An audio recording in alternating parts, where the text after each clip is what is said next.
Good evening, everyone, and welcome to the Chinooks Radio Network here on YouTube as we start game number 5 of this season between the Chugiak Eagle River Chinooks and the Anchorage Pilots. Let's quickly go over the defense and lineup for the Pilots. Number 4, Blake Wink will be the designated hitter batting leadoff. Tom Tabak will be in center field batting second. Ethan Mann, the third baseman, will also be batting third tonight. Nick Hagedorn, the right fielder, number 23, will be batting cleanup. Cole Escher, therefore, slides down to the number 5 spot, but he's playing left. Fausto Lopez, the normal leadoff hitter for the Pilots, will be batting 6th tonight. Terran Segita, the hot-hitting first baseman, will be batting 7th. Grant Weiss, the catcher, will be batting 8th. And Devin Lopez will be playing shortstop and batting 9th. Pitching for the Pilots will be Ricky Tibbett. And we will go over, as per usual, the Chinooks lineup and defense in the bottom half of this inning. So with that, Will Batts will lead off against Ricky Tibbett as that pitch is outside for a ball, and we are underway here this evening. It is wonderful to be here with you again, as always, on the Chinooks Radio Network here on YouTube. And that one is ripped down the right field line, and Batts is going to look for 2. He turns and heads for second, and the throw will not be in time. And so a leadoff double for Will Batts, and the Chinooks are cooking early. Will Batts swinging a hot bat to start this season, and he continues that streak right here with an absolute shot down the right field line.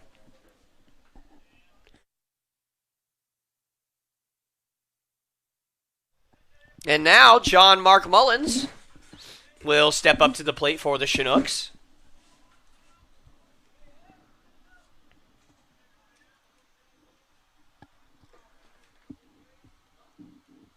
Mullins, the regular 2-hole batter for the Chinooks, batting in that spot once again tonight as time is called. So 2 pitches and 2 bags for the Chinooks so far. I'd say if they kept that ratio going, they'd have themselves a pretty good ball game, as that one is inside for ball 1. Obviously, that will be a completely insurmountable pace, but it is something to aim for.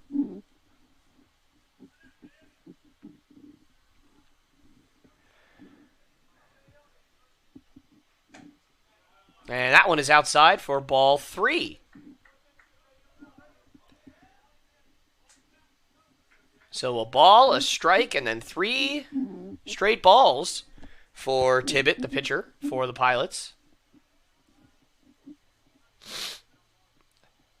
And that one is ripped at and tapped foul behind the plate and out of play.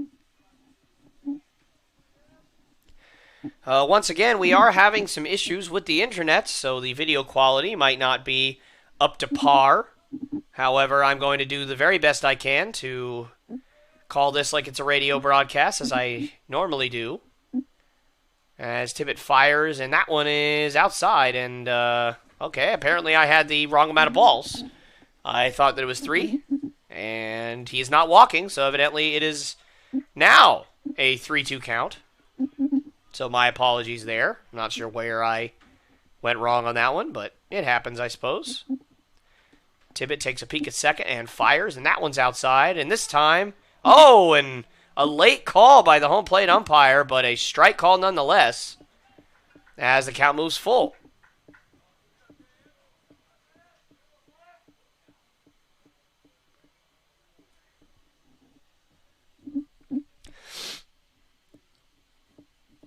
So a 3-2 count on John Mark Mullins. We've seen him get into full counts many a times already early on in this season as Tibbett fires, and that one's tapped foul. And he is doing it yet again here. So a lot of good at-bats early in the season for Mullins. It has not always translated on the score sheet, but a quality at-bat is also defined as an at-bat that lasts 6 or more pitches. And Mullins has had plenty of those, even if the end of those is a ground out or a fly out or anything else. So a lot of quality at-bats for him early this year as that one plugs him right in the back. And you could see the grimace on his face. That could not have felt good, and it would have been ball 4 anyway. So I suppose if you're Tibbet, if you're going to walk him, you might as well give him something he can remember. And Joe Keel stepping up to bat third tonight. No Matt Magno in the lineup tonight, if you all recall. He left last game early, and the diagnosis was basically just that he got jammed on a pitch in his thumb, and surrounding area in his hand has been bothering him, and he was a game-time decision tonight, and they decided to go the safe route and keep him out of the lineup, as that one is, well, I thought the umpire was going to call that a strike. He turned like he was, and he ended up not, so that's ball 1. So, anyway, Magno, a game-time decision tonight, and they decided to go the safe route and leave him out of the lineup, as that one is swung on and missed for strike 1. So the count moves to 1-1. So the Chinooks have 2 on with nobody out here to open up this ball game, and that is absolutely the start that the Chinooks were looking for, at least up to this point. The Chinooks have struggled at times with runners in scoring position so far early on this year, so we'll see if they can break that streak, as that one's upstairs for ball 2.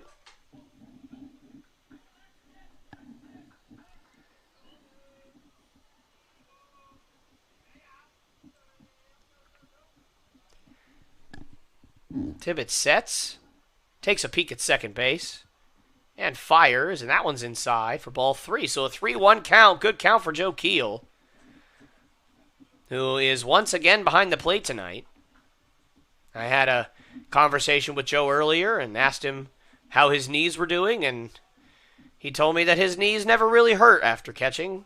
He's one of the few lucky ones that feels like his knees never really hurt, as that one's tapped down the third base line and foul. So you can only hope that he will be able to catch the majority of the games until Magno comes back, although Magno shouldn't be out longer than the next day or two, I would presume.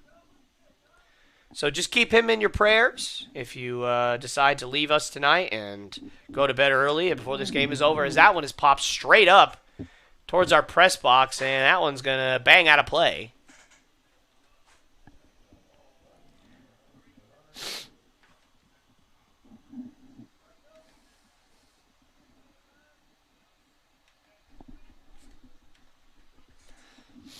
So Keel with another good at-bat here, and besides the quick double from Will Batts, Tibbet has had to work very, very hard against the 2- and 3-hole hitters for the Chinooks tonight.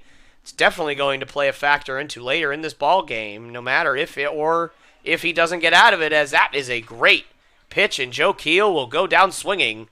So with 1 out in the inning, Colby Ferris will step up to the plate, back in the 4-hole for this one tonight.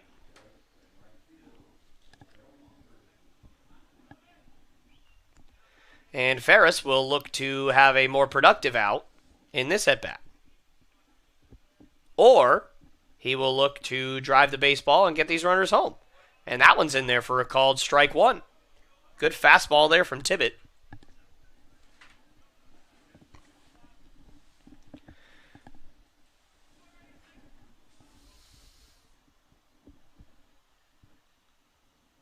And that is a good curveball in there for strike 2, and Ferris did not like that call, as it appeared to be just a bit outside, but as often umpires do, giving a ball or two off of home plate. So Ferris will look to adjust here as the count moves to 0-2. Tibbet fires, and Ferris swings and misses. And Colby Ferris is saying he fouled it off, but the home-plate umpire is saying, no, you did not, and so that will be strike 3. Ferris pleads his case, and it is falling on deaf ears, as that one will result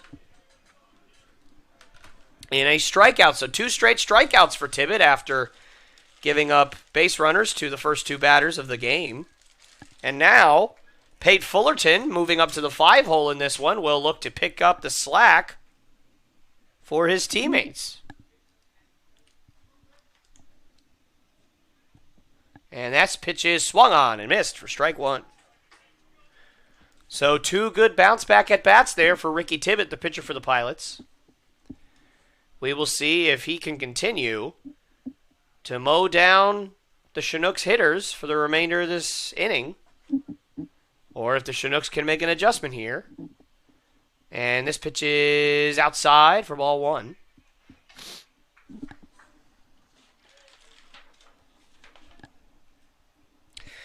Fullerton had a reasonable game last time. We went 1 for 4 with a base hit.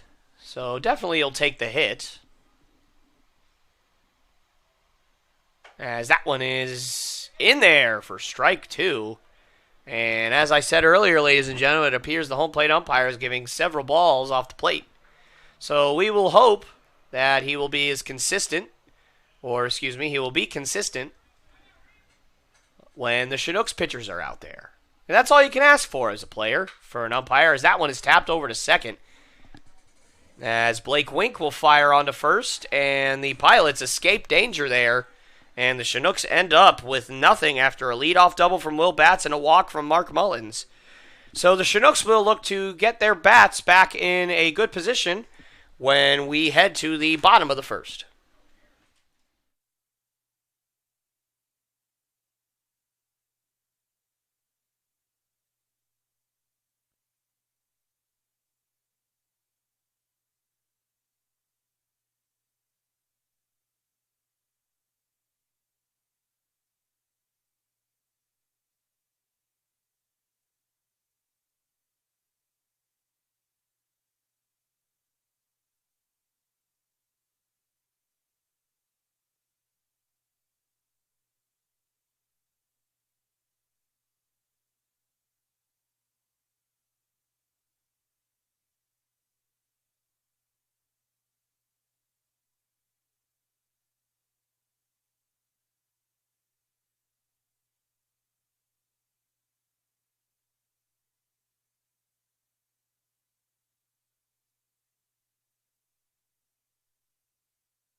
And we are back here live on the Chinooks Radio Network here on YouTube as the Chinooks and Pilots are meeting in their third meeting of the season in 5 games. So these teams getting familiar with each other early.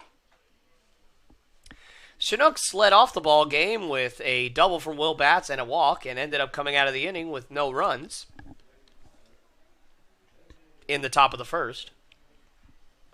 So quickly, let's go over the defense and lineup for the Chinooks. Leading off, as per usual, will be Will Batts playing center field. The normal 2-hole hitter, John Mark Mullins, at short. Joe Keel, the catcher, will be batting third. Colby Ferris in right will be batting fourth. Pate Fullerton, the third baseman, will move up to the 5-hole. John Graham will be manning first base tonight with the injury to Matt Magno, as that pitch is in there for a called strike 1. Cal Campbell will be batting 7th and playing left field. Patty McCormick, the second baseman, will be batting 8th. And Leo Harris, the designated hitter, will be batting 9th. And that pitch from Sundine is grounded up the middle. Mullins makes a great play, but unfortunately, too much speed from Blake Wink, and that will obviously be going down as an infield single. Great effort from Mullins, but just a little too much speed in the leadoff spot there. Pitching for the Chinooks tonight will be Zach Sundine. He started opening day for the Chinooks and pitched 5 innings of great baseball. This is his 3rd appearance of the season, as he did come in relief in the last ball game 2 days ago. And I know it can be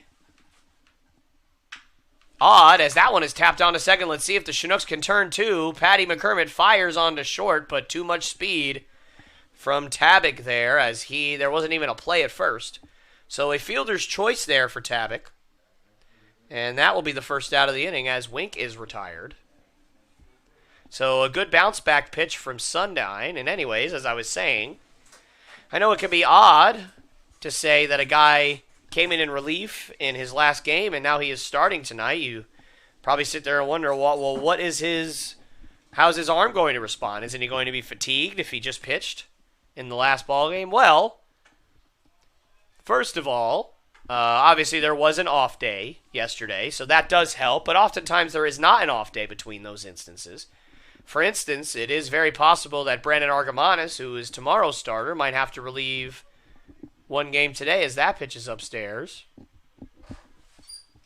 or relieve an inning today, and then pitch tomorrow. So how do the arms respond? Well, generally speaking, these games, as that one is upstairs, and Tabak takes off, and he steals second with ease. So a stolen base for Tom Tabak there. As the Pilots have a runner in scoring position here with less than 2 outs, which is definitely ideal, especially against a starter who pitched so well last time against you, and that pitch is in there for a called strike. And it does look like the home plate umpire will be giving a ball or two off the outside edge of home plate for both teams. So once again, as long as you're consistent, it quite frankly doesn't matter where the strike zone is as a pitcher. As Tabak takes off for third, Keel's throw will be in time! And Tom Tabak is thrown out trying to steal third. And a great throw from Joe Keel and a good stop by Fullerton over at third to scoop the ball out of the turf and put on the tag. And that will be the second out of the inning. As Ethan Mann, Nick Hagedorn, the right fielder, will step up to the plate. As Ethan Mann walked on that pitch. So I apologize for mixing that up. However, Ethan Mann now sits on first as Nick Hagedorn takes a ball upstairs.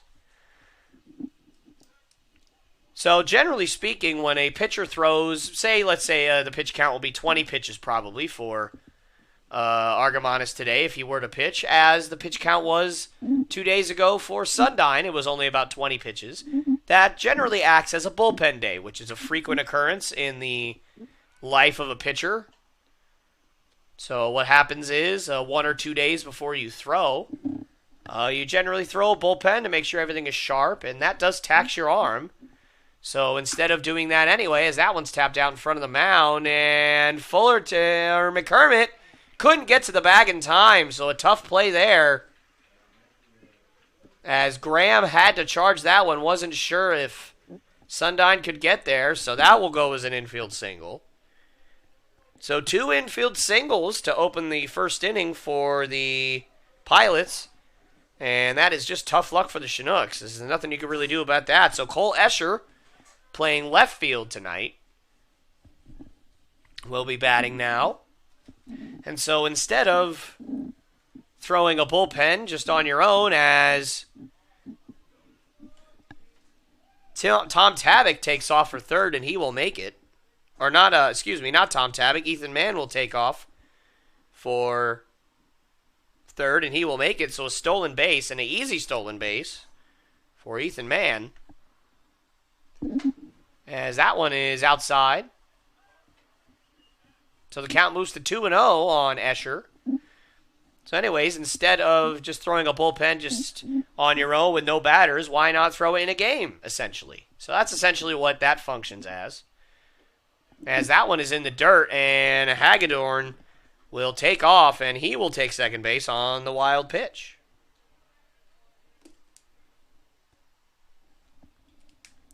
So now runners on second and third with 2 outs here in the inning, and you have to start to wonder the implications of the caught stealing earlier in the inning, and if the Pilots will end up having to regret that. And Sundine fires, and that is ball 4. So a 4-pitch walk on Cole Escher. So that is 2 walks issued by Sundine here in this inning, so not nearly as sharp as he started out last game.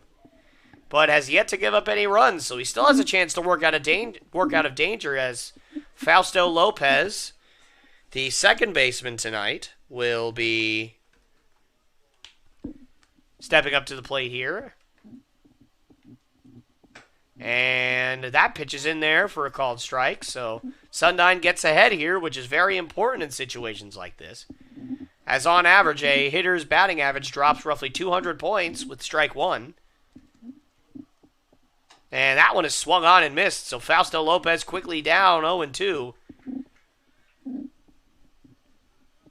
And Sundine looking to work himself out of this jam that he has gotten himself into early.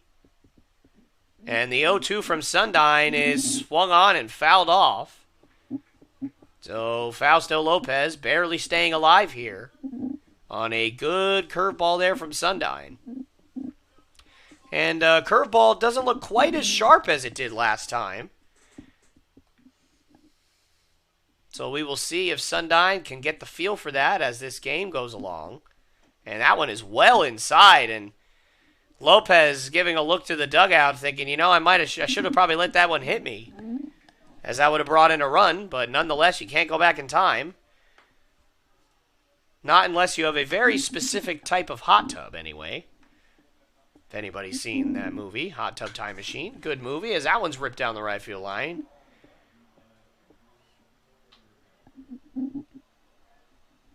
Or at least that's what I've heard. I've never seen that movie. But Fausto Lopez cannot go use that hot tub to go back in time to change the result there. As that one is tapped to third, and a good play. And what a play by Pate Fullerton. That is a tough play for a third baseman, but he makes it. And despite a good at-bat from Lopez, that will result in the third out of the inning. So the Pilots and the Chinooks both having key opportunities to score here early on, and both of them failed to do so. And so despite a lot of foot traffic on the base paths, the Chinooks will go to the top of the second looking to put on the first run of the game, as this one is 0-0.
And we are back here live on the Chinooks Radio Network here on YouTube as the Chinooks look to get out early here as the score after one is 0-0. Both teams had good chances to score in the first for those who are just joining us, and neither of them were able to do so.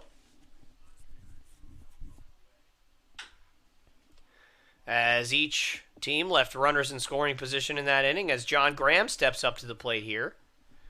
Graham having a tough go early on in the season, as he looks to get back in the swing of things, yes, pun intended.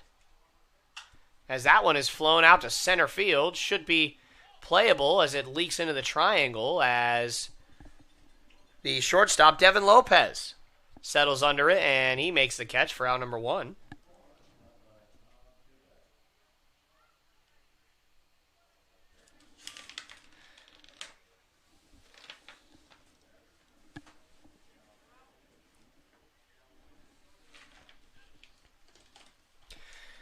And now Cal Campbell, the left fielder, will square bunt, and that one is downstairs for a ball. So Cal Campbell, the left fielder, will step up to the plate here. And that one is in there for a called strike. So the count moves to 1-1 on Cal. And the Chinooks are already thin in terms of their position players this year. And with Magno not in the lineup, their bench is only left with one substitute. So we will see how the Chinooks try and play this one tonight, as that one is inside for a ball. So the count moves to 2-1. And this pitch from Tibbet is outside, and Campbell has worked himself into a good hitter's count here as he looks to get something going for the Chinooks. And the 3-1 from Tibbet is in there for a called strike 2.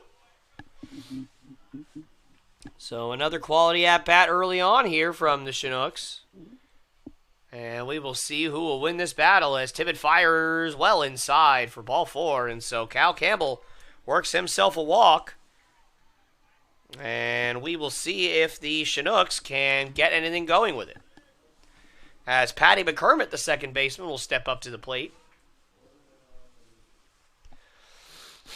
McCormick, one of the subjects of last video as we talked about his jersey number. The number 5 is home to a lot of great baseball players, and it was great sharing that conversation with a lot of our viewers as that one is ripped down the left field line, and great play out there in left field by Cole Escher. Normally plays right, but he navigated that ball well, and he takes away an extra base hit from Patty McCormick. So McCormick is retired for the second out of the inning. Bad luck there for both McCormick and the Chinooks, but a fantastic play from Cole Escher out there. So gotta tip your cap. That was a tough play. That ball was sinking on him and going towards the left field line, but he was able to stick with it. And a move over to first as Campbell gets back safely.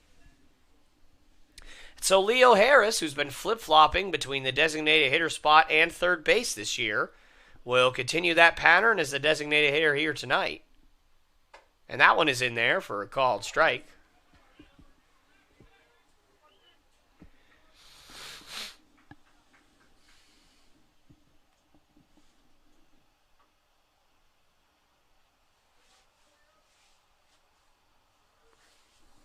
And Tibbet's pitch is swung on and missed for strike 2, and Harris finds himself down on the count early. So 2 out here, and Tibbet looking to have a good bounce-back inning from his last inning, where he let the first 2 batters of the inning get on base, but ended up getting out of it without giving up any runs, as that one swung on and missed. So Harris goes down quickly here to end the inning and retire the side. So the Chinooks end up with nothing after the walk from Cal Campbell. And the Pilots look to get an early lead on the Chinooks when we go into the bottom of the second.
And we are back here live on the Chinooks Radio Network as that pitch from Zach Sundine is swung on and tapped foul by Terran Segita, one of the hotter hitters for the Pilots thus far. For those of you who are joining us for the first time, welcome to the Chinooks Radio Network here on YouTube. I am Tyler Lopes, and I am joined, as per usual, sparingly by my partner Aaron Davis. As that one is tapped foul as the bat shatters, and Patty McCormick fires on to first for the first out of the inning. So one of the best feelings for a pitcher right there as Sundyne gets a shattered bat from Sagita.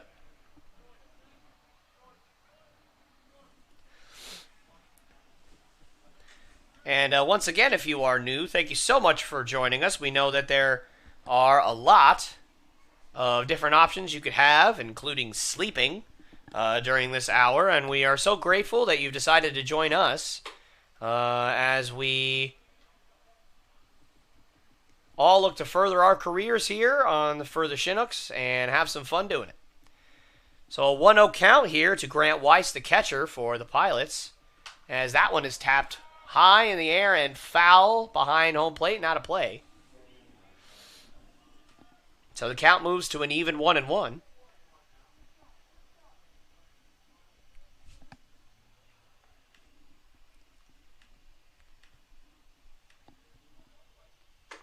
And that is a good slider right there from Sundyne, as that one's in there for a called strike 2. Yeah, after kind of a rocky first inning, it looks like Sundyne has really settled in here in the second. Absolutely. At least thus far. As that one is swung on and tapped foul down the right field line. And no one will make a play on it. Sundyne had a fantastic first game. The only blemish to his line was a solo home run by Ethan Mann, the third baseman tonight for the Pilots. And despite the early struggles, as that one's outside, he was able to dance away from allowing a run. So at the very least, Sundyne, if he can stay efficient, can still have a very, very good ball game tonight. But that is the key to stay efficient, as that one is tapped foul.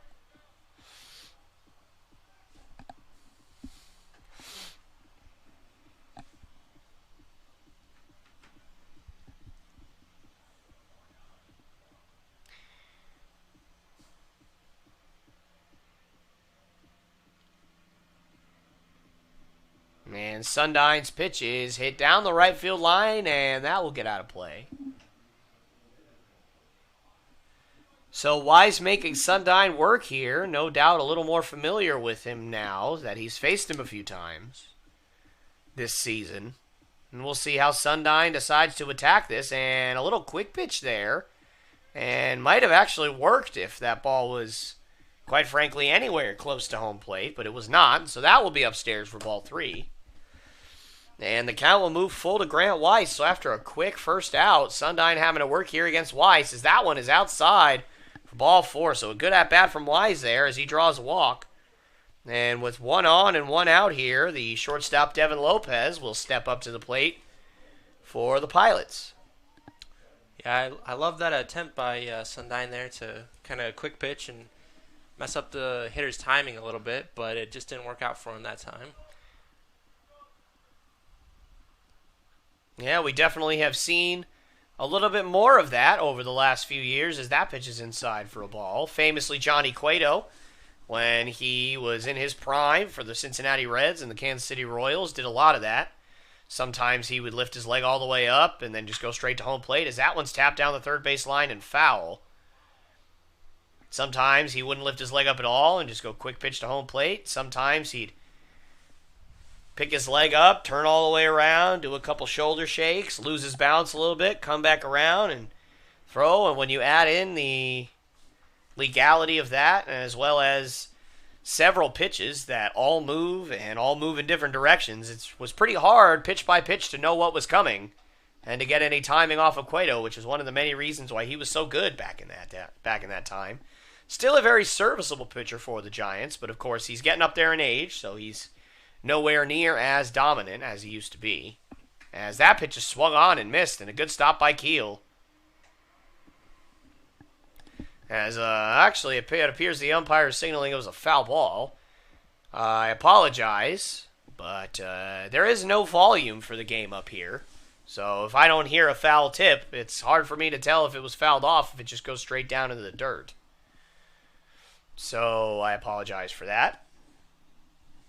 And also, maybe even more famously for current viewers, Marcus Stroman, now pitching for the Mets.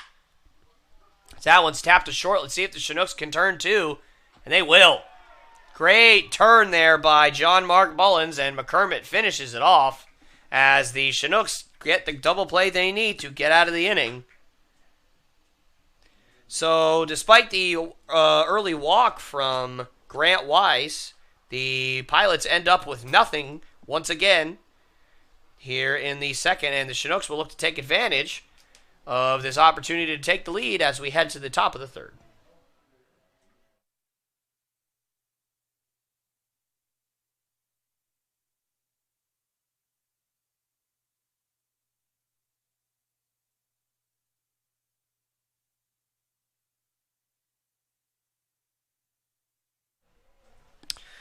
I apologize, ladies and gentlemen, but from my angle, I could not see that we actually have an injury on the field.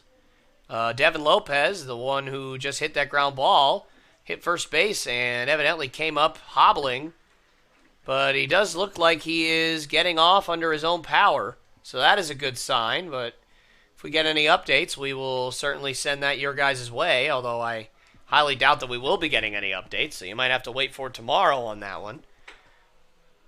But nonetheless, he appears to be all right as he's going to come out of the game.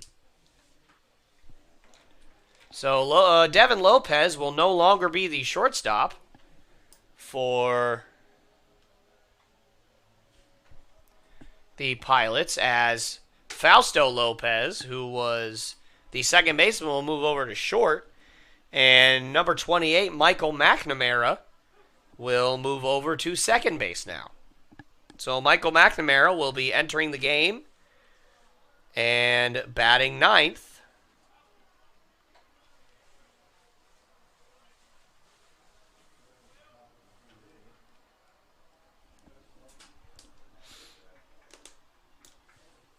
And we're just going to jump right in here, folks. So no rest for the weary here, but that is absolutely all right.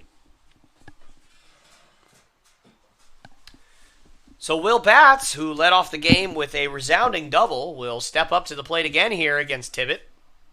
And Tibbet's first pitch is just outside for ball one. Yeah, Batts started off the season kind of slow, but he's certainly heated up the past few games here. And that one is flown out to left field as Cole Escher tracks it down, and he will make the catch for out number one. So after a hot start to the ball game for the Chinooks, their bats have gone relatively quiet with only a walk after those first two base runners. And John Mark Mullins will look to get the momentum back here as we have an early pitcher's duel going on here. So that one is in there for a called strike, and I'm starting to wonder if the umpire simply just likes that side of the plate, as that one is pretty inside on a lefty. And that one is ripped out and foul. And once again, this is not at all me saying anything bad about the umpire. An umpire has a right to whatever strike zone he chooses. However, the thing is it needs to be consistent for both teams, which it has been up to this point. So that is indeed what matters, is that one's downstairs and gets away from Wise, but doesn't matter. There's no one on base. So therefore, as long as the home plate umpire's strike zone is consistent, a hitter and a pitcher can work with whatever they're given. As that one is, called outside. I think both John Mark Mullins and Ricky Tibbet both thought that was strike three, but John Mark Mullins gets a gift there, and he will look to cash in on that here in quick fashion as time is called.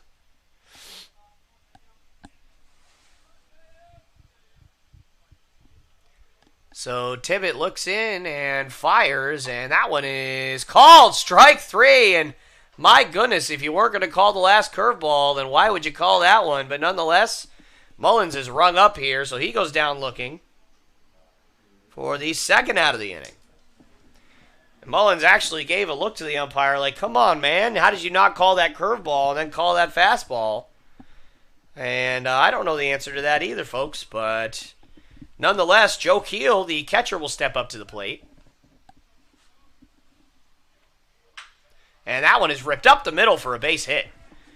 So Joe Keel with a good swing there, jumping all over the first pitch from Tibbet as he keeps the inning alive for the Chinooks. In the short season so far, Joe Keel has definitely been one of my favorite players to watch. It seems like every time he makes contact with the ball, it's a hard hit ball. Absolutely. And he's also been, I think you and I can agree on this one, Aaron, he's also been one of our favorite people. He definitely seems like he's got a good spirit, a good heart for God, and he's definitely got a great story for his life, as that one is tap foul. And a great personality, too. Definitely a fun-loving guy that loves baseball and just wants to be out here and get better and grow in his faith. So I completely agree. He's just one of those guys that always brings the energy up for the whole team. And that one is upstairs and in for ball 2. I believe ball 2 anyway. Hopefully the umpire will confirm that shortly. And it appears he will not. So I believe the count is 2-0, but let's see. As that one is outside for what I believe is ball 3. And the umpire refusing to give any signals, so I'm not exactly sure. So if he walks here, if it's a ball, then we'll know what the count is. As that one is swung on and fouled straight back. Good swing from Ferris, just missed that one.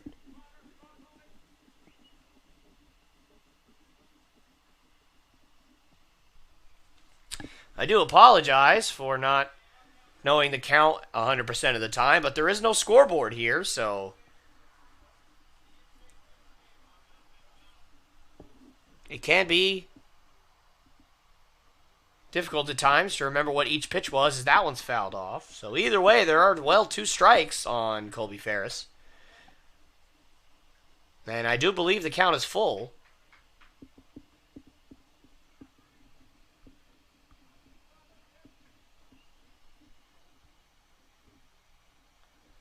And Tibbet will take a peek over at Keel at first. And the 3-2 is a ball. So, all right, evidently it was 2-2. So I was wrong. I apologize for that. So now the count will now, of course, after I have been wrong for the last 5 pitches, the umpire gives the signal that it is 3-2. So thank you for that. And this pitch is fouled straight back again. And the umpire calling time here to get some baseballs from the home dugout. And it doesn't appear he's going to get any.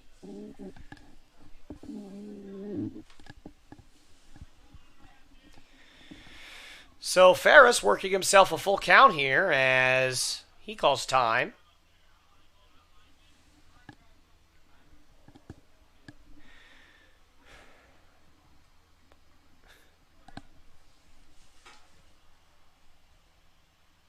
And Ferris looking to keep this inning alive for the Chinooks as the 3-2 pitch is swung on and fouled back. And I think if Ferris had a hot tub time machine, he'd want to go back in time and not swing at that one, as that looked to be well out of the strike zone.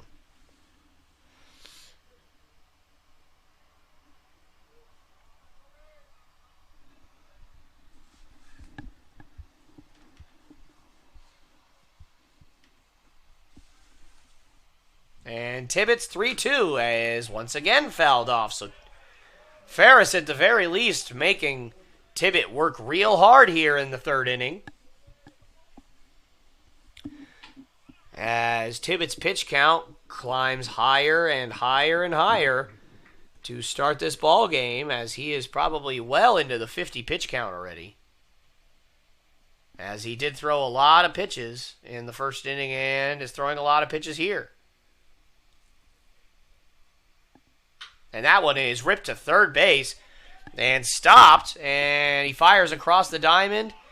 And Sagita stays on the bag as Ethan Mann makes a tough play for the 3rd out of the inning, as it looks like Joe Keel is standing at 2nd base. He believes that Ferris is safe. Ferris is walking off the field. And the umpire's decisions will be final here, as that is out number 3. So the Chinooks do not get anything after the 2-out single from Joe Keel, and we will see how Zach Sundine responds here in the bottom of the third.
And we are back here live on the Chinooks Radio Network here on YouTube, as the Pilots and Chinooks are locked in a 0-0 ball game here in the bottom of the third. As Zach Sundine takes his first pitch and fires it in there for a called strike.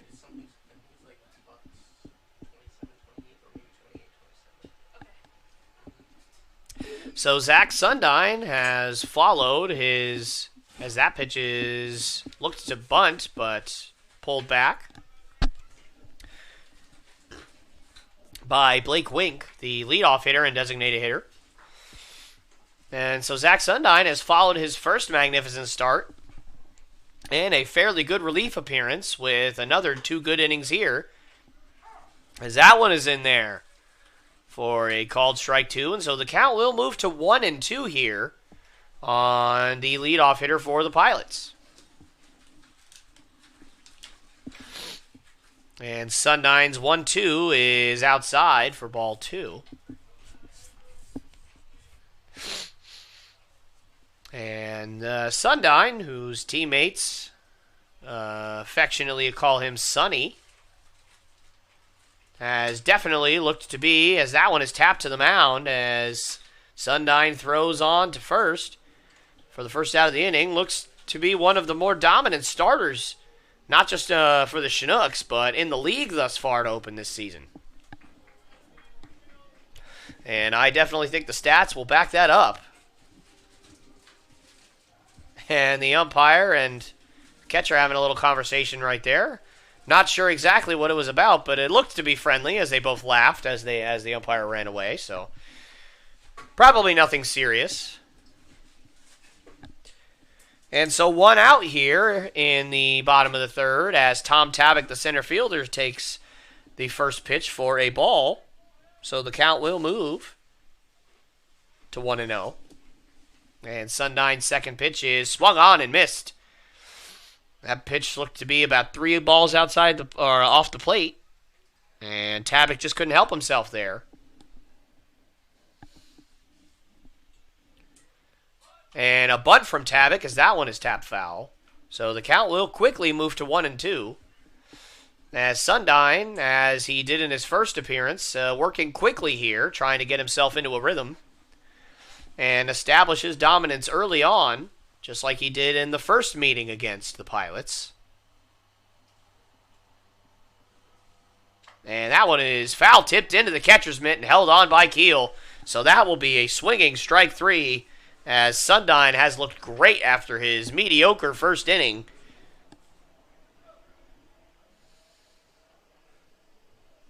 And now there are two away, as Ethan Mann, the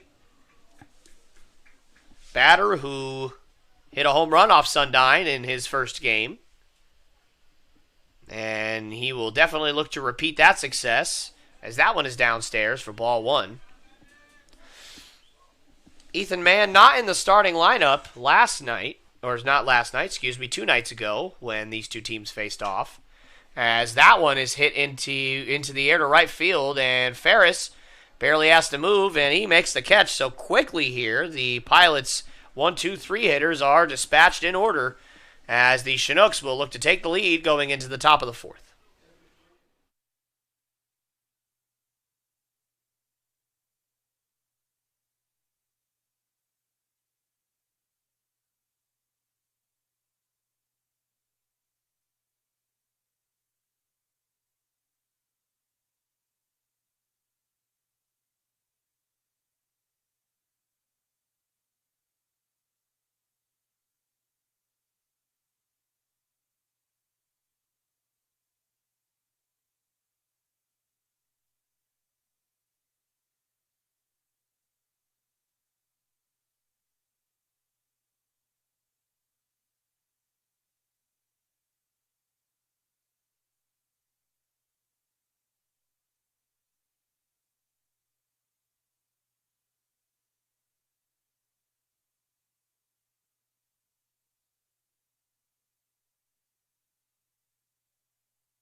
And we are back here live on the Chinooks Radio Network here on YouTube as John Mark Mullins takes his first pitch for a called strike.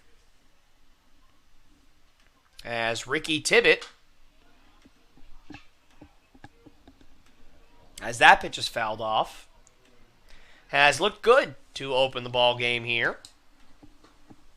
Despite a little bit of foot traffic from the Chinooks, there has yet to be a real threat to score off of Tibbett here in this one, as that one's outside for a ball. So the count will move to 1-2 on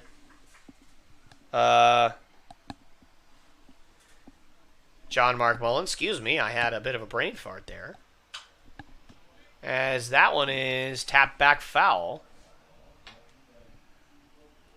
Or, excuse me, not John Mark Mullins, Pate Fullerton. No wonder why I was confused, because I said the wrong person. So excuse me for that. Forgive me if the Fullertons are watching, as that one is tapped into center field as Tom Tabak makes the catch. So we're just going to pretend like that whole at-bat never happened. So I don't know what happened. My brain, I guess, just melted there. But nonetheless, Fullerton is retired to open this inning. And now John Graham will step up to the plate. So yeah, let's just all pretend that last entire 2 minutes never happened. Are we all cool with that? Awesome. And so that curveball is in there for a called strike one. John Graham playing first tonight after the injury last game to Matt Magno, as that one is check swung, and I apologize, I couldn't tell if what the umpire said, and it appears that he said that he did not swing. So the count will move to 1-1 on John Graham. And that one is tap foul, out of play.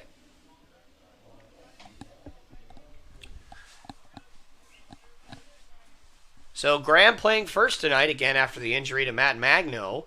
He came in and substituted for him, or at least he moved over and filled in for him at first last game. And he is there once again here tonight, as that one is ripped down the right field line and foul.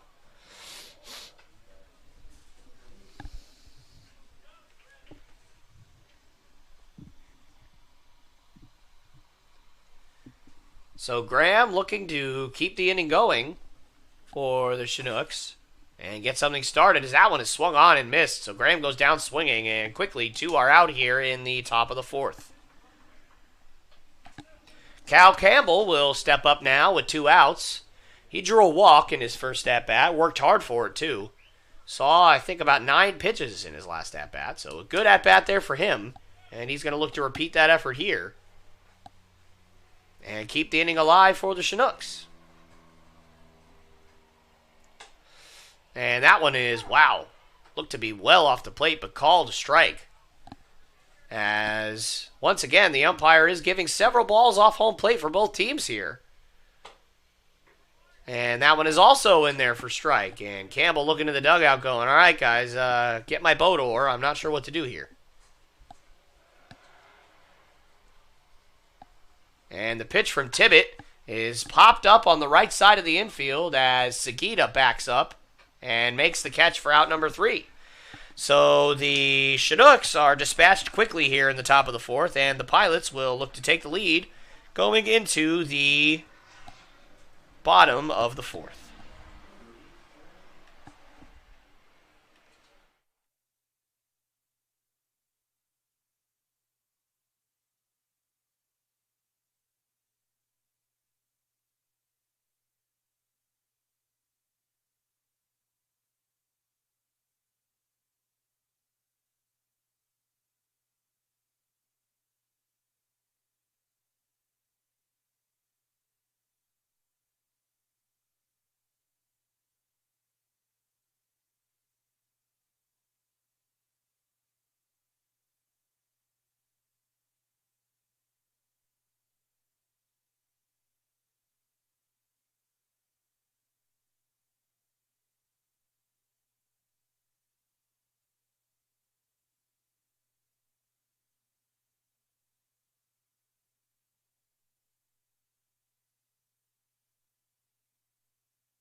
And we are back here live on the Chinooks Radio Network as that pitch from Zach Sundine is called in there for strike 1.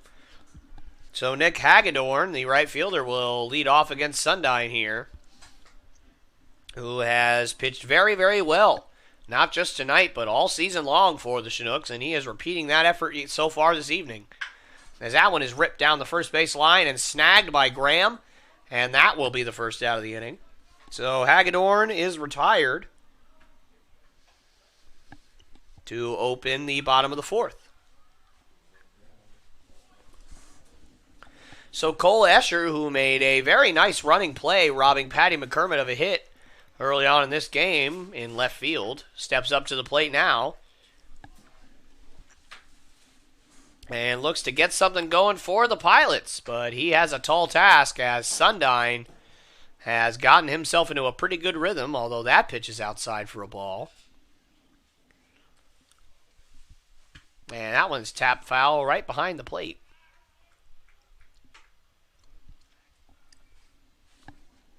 That ball somehow managed to avoid both the catcher and the umpire. And And the next pitch from Sundyne is well outside for ball 2. So the count moves to 2-1.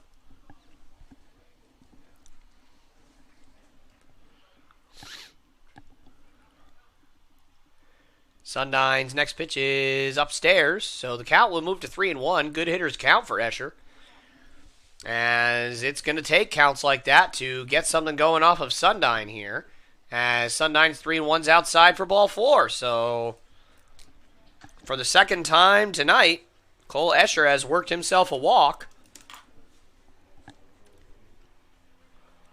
And now Fausto Lopez, who was the second baseman to open up tonight's ball game, but now is playing shortstop, as Devin Lopez came up limping, I believe, in the second inning after trying to beat out a double play ball, and he was unsuccessful, as that one's tapped foul. Nope, swung on and missed.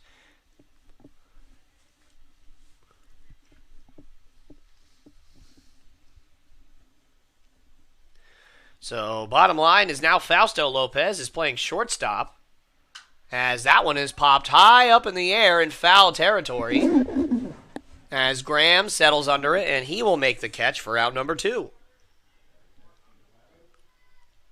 So 2 out here in the bottom of the 4th, as Terrence Seguida, who grounded out to second base in his first at-bat, will step up and look to keep the inning going for the Pilots. It has been tough going for the Pilots here in this one, as it was the first time they faced Sundyne, as that one is ripped and foul. As if any of you were hearing the ambulance behind us, I'm not exactly sure what that's about, but don't worry about it, as it appears to be going away now. And it looks like, Escher's trying to steal second, and Sundyne was looking right at him, and he ends up getting picked off. Or at least, that will once again be called a caught stealing. So another free caught stealing for Joe Keel, and I'm sure he'll take it, and so will the Chinooks, as that inning will now be over. So the Pilots squander away a walk, and Zach Sundyne has it going on here like he did in his first appearance. And the Chinooks will look to back him up here going into the top of the 5th.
And we are back here live on the Chinooks Radio Network, as the first pitch to Patty McCurry was inside for a ball.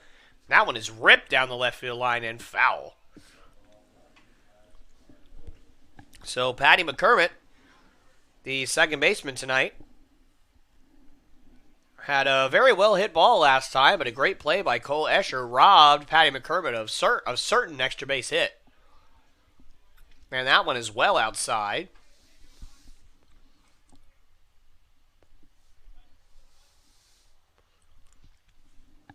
So McCurry seems to be putting a lot of good swings on baseballs tonight, as he puts another good one on that one. And that one is going to drop for a base hit. Neither the center fielder nor the right fielder could track that one down, and so Patty McCormick with another good swing there, and this time he gets rewarded for it with a base hit. So the leadoff man aboard for the Chinooks as Leo Harris will step up to the plate.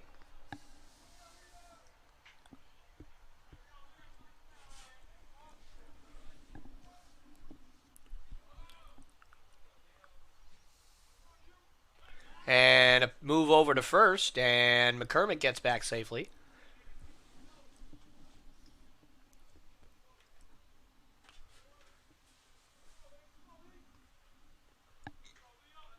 And Leo Harris squaring to bunt here, looking to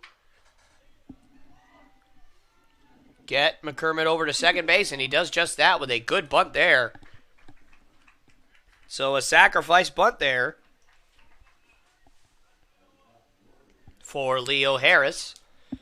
As now Will Batts stepping up to the plate with a runner in scoring position and one out here for the Chinooks.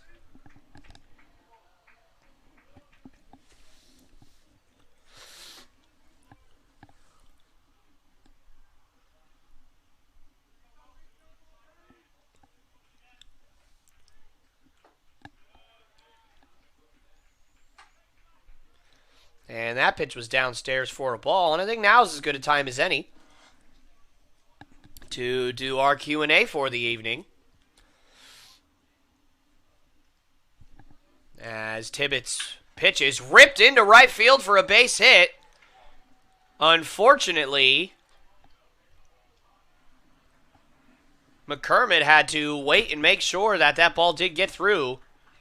So he will have to hold it third, but Will Batts, with his second hit of the night, has the Chinooks with runners on the corners and one out here for John Mark Mullins. So I think now's as good a time as any to do our Q&A for the evening. If, for those of you who are listening at home and are willing to participate in the comments section below, as that pitch from Tibbet is swung on and grounded to second, and if you can believe it, the Pilots turn an inning-ending double play, and the Chinooks once again end up with nothing, despite having a runner in scoring position and less than 2 outs. So the Q&A will have to wait as the Pilots will look to get on the board here going into the bottom of the fifth.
And we are back here, live on the Chinooks Radio Network here on YouTube, as the Chinooks and the Pilots are locked in a fantastic pitcher's duel, as that pitch from Sundine's in there for a called strike one. As Terrence Segita, the first baseman, leads off. One of the hotter hitters coming into the ball game, as that one is just inside. But he is 0 for 1 tonight.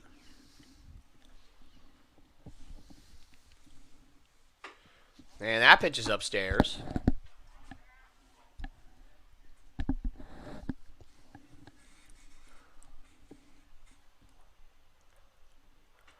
And that one is outside, so the count moves to 3-1. So anyways, back to the Q&A. My question to tonight's viewers is this. If you had to pick any current player in the MLB, and that one is in there for a strike, and I'm going to have to say that Segita did not think that was a strike, as he flung his bat thinking he had walked. But he did not, and so that one's in there for strike two. And Sundine's 3-2 is downstairs for ball four, so a walk for Segita. So, ladies and gentlemen at home, if you had to pick any current MLB player to build your team around, who would it be? Any answer is acceptable, but not every answer is correct. Let's just put it that way. So, once again, for those of you who did not hear me, if you could have, as that one is tapped, to Graham at first. He comes well off the bag to get it. That's a great play by Graham, as I'm not sure that McCormick could have got there in time to get it out, but Graham's able to get it across to second and get the lead runner. So there will be one out here in the inning, as Michael McNamara will step up to the plate. Was not originally in the starting lineup tonight. He has replaced the injured Devin Lopez, who came up hobbling in the second inning after trying to beat out a double play. So anyways, once again, for those of you who did not hear my question, to answer in the comment section, if you had to choose any current MLB player, as that one's in there for a strike, any current MLB player to build your team around, who would it be? And if you would like to give a description as to why, please feel free. You don't have to. Or actually, you don't have to even answer me if you don't want to, but I'd like it if you do. Otherwise, this game is no fun. So, one more time, if you had to pick any current MLB baseball player to build your team around, who would it be? And if you would like to, why? As that one's in there for a called strike two.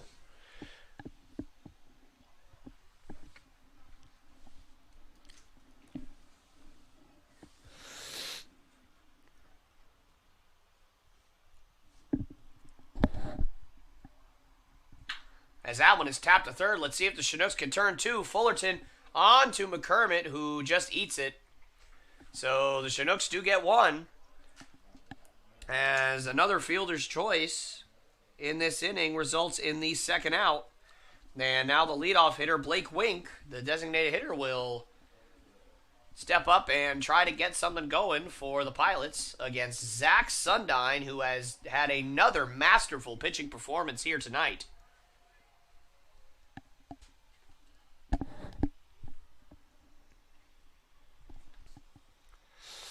And that one is ripped foul down the right field line and out of play.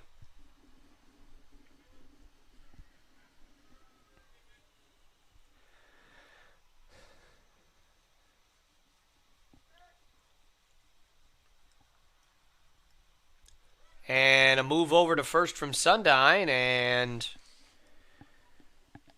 McNamara will get back safely. And so Sundine looking to work around the leadoff walk he issued. And that one is outside for a ball.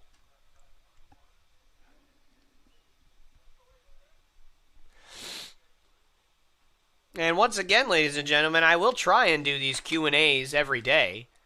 Unless, of course, I get told by many people in the comments section that I should not be doing it, as that one is swung on and missed. Although I do feel like it helps with engagement. It helps keep you guys a little more interested as the game goes along. I understand that baseball can be a long, arduous game sometimes, especially when there are a lot of runs being scored. Although so far tonight that has not been a problem, as that one's ripped down the right field line and foul. There is a give and a take. With less runs, the game times do generally take way less time. But also, they can be a lot more boring. But with a lot of runs, games take a lot more time, but can be a little bit more exciting at times. And Sundine fires a curveball in there, a good one too, but it's tapped foul down the third base line.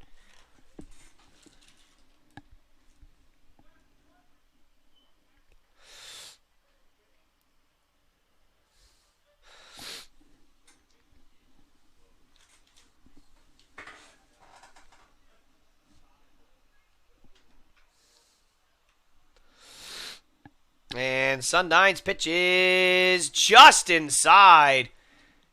What a pitch from Sundine. I think even he thought he had that one. He was walking off the mound. So the count will move to 2-2 here. And what a take from Blake Wink. And that pitch from Sundine is... Oh, and he hits it, and I guarantee you it would have gone through, but it actually hits the runner, McNamara, trying to get a second, and baseball dictates that that means that the runner is out. So unfortunately, not for the Pilots, that will be the third out of the inning for them. So the Chinooks, on the back of Zach Sundine, have continued to make this ball game a 0-0 ball game, and they will look to get on the board here going into the top of the sixth.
And we are back here live on the Chinooks Radio Network here on YouTube as the Chinooks and the Pilots are in a barn burner here as that one's in there for a called strike. We have a new pitcher for the Pilots, Gavin Ocho.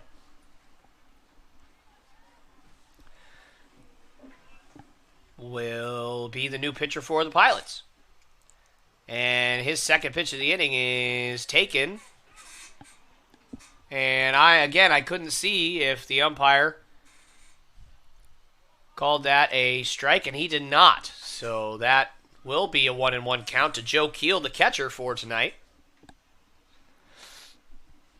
And we do have our first answer for the Q&A tonight, as that one is in there for a called strike. And once again, giving several balls off the plate here. And we do have our first answer to the Q&A, which for those of you who were not here to hear that, if you had to pick one current MLB player to build a team around, who would you pick? And the first answer is one that I definitely did not expect, and that is Yadier Molina. One of the best catchers of our generation for sure. However, a little bit up there in age, I must say. So, very unorthodox answer for sure.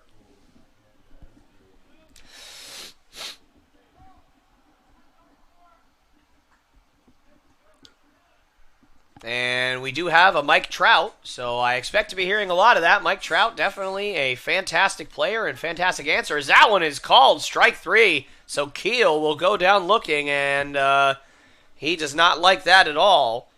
But he definitely can't change the outcome. So he will head back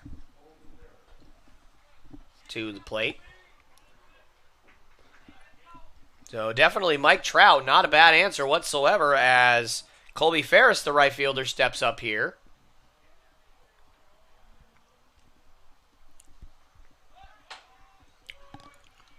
And that pitch is in there for a called strike. So Gavin Ocho looking good here to open his inning. And Mike Trout, definitely considered probably the best player in baseball right now, although there's a lot of young guys gunning for that spot so far. And Trout is 29, so definitely getting closer to the end of his prime than he is the beginning of it. And he also has a huge contract, so those are all things you do have to look at.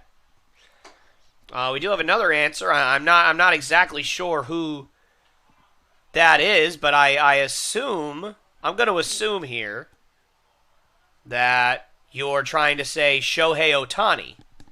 That's my guess. That's what I saw, as that pitch is swung on and missed. And Ferris goes down swinging, so 2 strikeouts here to open up the frame here for Gavin Ocho, who has looked dominant here in this inning thus far.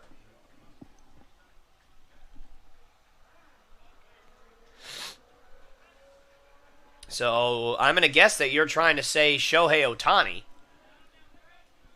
So if that is the case, then that is definitely not a bad option either, as he's the only real two-way threat in the majors right now. Although I am a big fan of Brendan McKay, who's a prospect in the Rays organization, threw some innings a couple years ago, but he's had some injuries.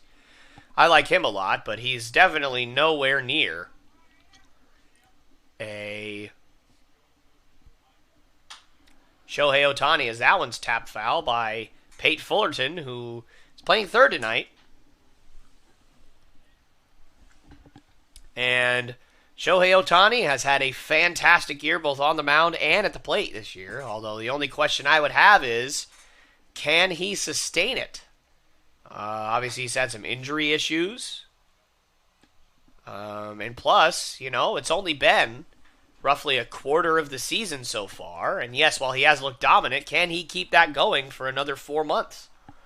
Only time will tell, but if he can stay healthy and he can hold that level, that attainable level where he's hitting 40 home runs and having a 3 ERA while throwing 100 miles an hour and throwing almost 200 innings, I mean, it's tough to pick anybody else. And also Fernando Tatis Jr., the young phenom shortstop for the San Diego Padres, as Peyton Fullerton will take a walk there.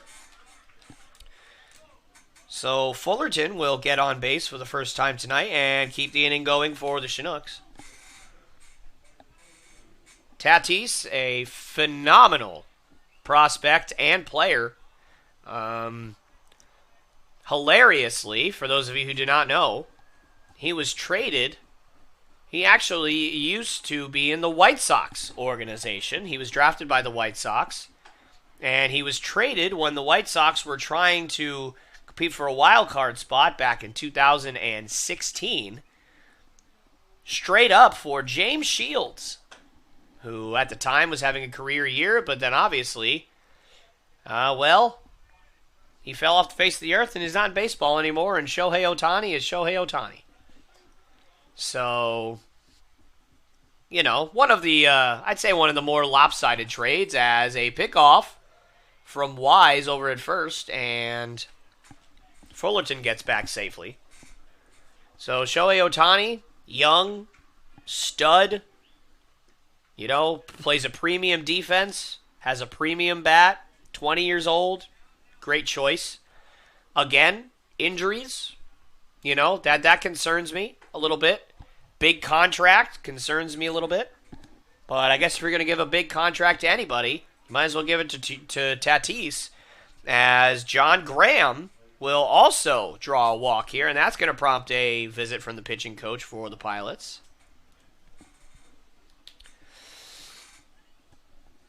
And the next choice that we have is Buster Posey, another catcher. The many times that I've asked people this answer, I've never gotten a catcher. Not even a JT Realmuto or a young catcher such as Adley Rutschman for the Orioles. Although he's not in the majors yet, so I guess given my qualifications for this question, that wouldn't matter. And Buster Posey has certainly had I would say, borderline Hall of Fame career. It will be tough for him to get in the Hall of Fame. If it was me, I'd put him in the Hall of Fame. He's definitely been the best catcher of my lifetime, other than when I was a kid, perhaps the Pudge Rodriguez's, the Jorge Posadas of the like. But in my teenage years, Buster Posey has always been the best catcher in baseball, along with Yadier Molina. As that one's upstairs. So after 2 strikeouts to open the inning, Gavin Ocho has lost his touch a little bit here. However, once again, building around a franchise for the next 5-10 years, I'm not sure if an aging catcher is the answer to build your entire team around, to be the foundation. As that one's tapped foul.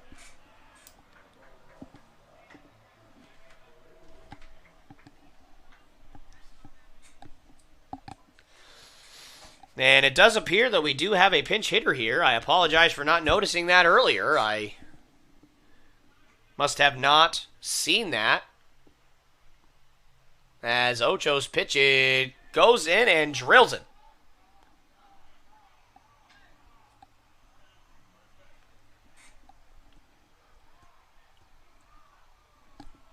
As it's very hard to tell from here, but I do believe that it was Justin Nevels that was the pinch hitter there, and he does get drilled.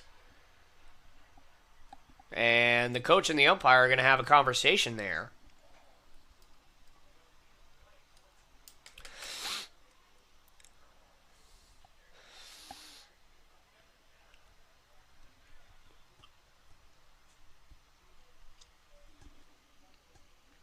Well, thank you all for commenting on the Q&A. And the whole goal of it is to engage with you guys and learn more about you guys. So if you have any other ones that you'd like to pop in the comments section, please do. And for anybody else that's just joining us that may not have heard, the question for the night, for the Q&A, is if you were to pick one current MLB player to build for the next 5 or 10 years, who would you pick? We've got great answers thus far. And I'm very curious as Nobody has. There's several very, very, very high-profile young, great players that have not been named yet. As that one is ripped into left field for a base hit. And they're going to hold Graham at third, but the Chinooks, despite being down with 2 outs and no one on, now they have exploded with 4 straight base runners. And Cal Campbell, the left fielder, he rips a base hit in the left. Or, excuse me, Patty McCormick. That was Patty McCormick. My apologies. Rips that one into left field, and he has had a lot of good swings tonight. And the Chinooks will take a 1-0 lead as Leo Harris steps up very quickly here. We are moving along. And that one's upstairs.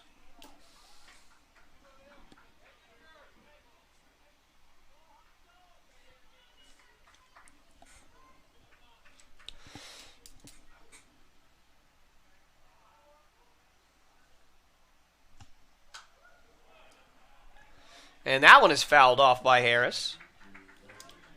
So the Chinooks finally break this scoreless tie. It took 6 innings to do so, but they managed to make it happen.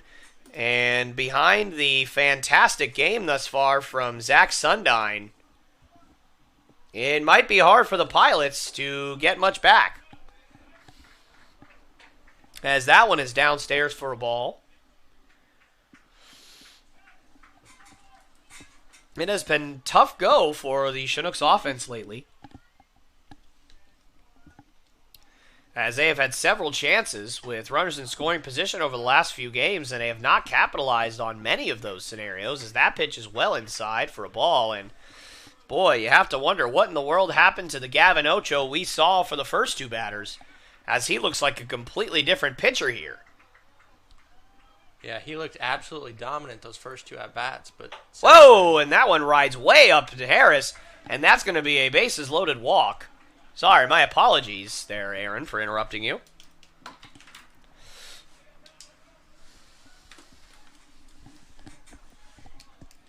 Yeah, Ocho, the first 2 at-bats, he was shutting down the Chinooks batters.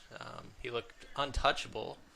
But since then, he's lost his touch and he's lost his zone with 3 walks and hit by pitch here.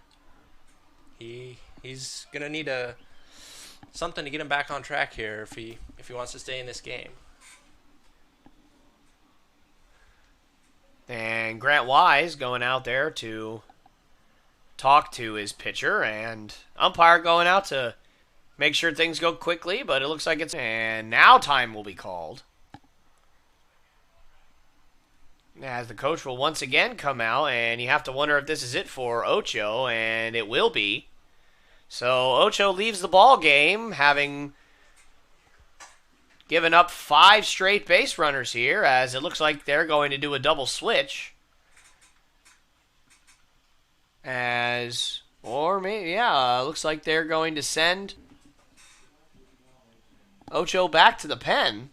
Or perhaps he will be playing right field. I'm not exactly sure what is going on here, but nonetheless,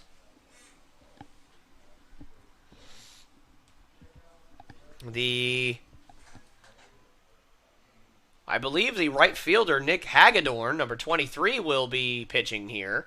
Can't exactly see. No, never mind. So number 11 for the Pilots will be pitching here. And that is Hayden Walker. So no double switch going on here. I'm not sure where I got that idea.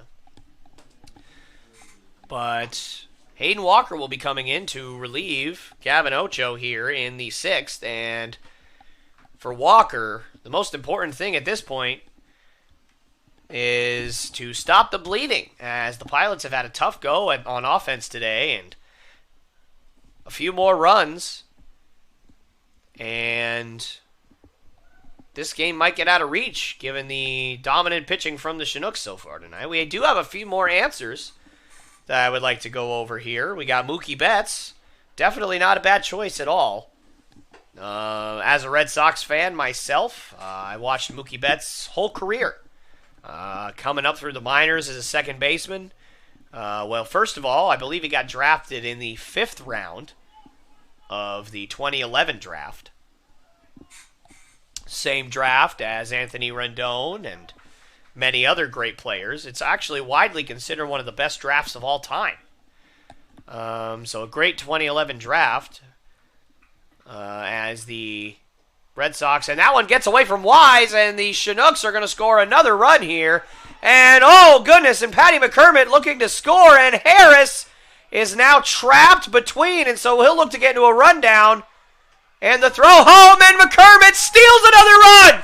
And everybody's safe! Are you kidding? How in the world did they get out of that one? Patty McCormick looked to steal a second run, but Wise got back there quickly. And a couple of throws later, and Harris gets himself into a rundown. A poor throw from Lopez, and McCormick just narrowly sneaks his hand underneath the tag. And so the Chinooks not only get one run, but they steal another run here. And so they will take a 4-0 lead. My goodness, I'm going to have a heart attack, as that one's in there for a strike. Boy, howdy, I have seen some fantastic base running so far this year, and my head is exploding. And I am so glad that there was a surge of people that came onto the stream right before this all happened, because you just saw a show, ladies and gentlemen, that was incredible.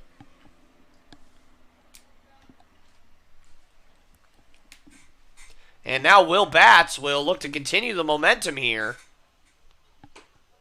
And that one is called a ball. And you have to feel for Walker, as honestly, that might go as a pass ball. It looked like a very catchable ball, and that just goes by, and ultimately 2 runs end up scoring off of it. So, and that one is in there for a called strike 3, so Will Batts goes down looking, but it does not matter because the Chinooks strike for 4 in the inning, and an absolute burst from the Chinooks here as they look to continue this momentum and shut down the Pilots going into the bottom of the 8th, or excuse me, the bottom of the 6th, where we will also continue to go over your choices for who you would build a team around for.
And we are back here live on the Chinooks Radio Network here on YouTube as the Chinooks now lead the Pilots 4-0 on a wild inning in the top of the 6th.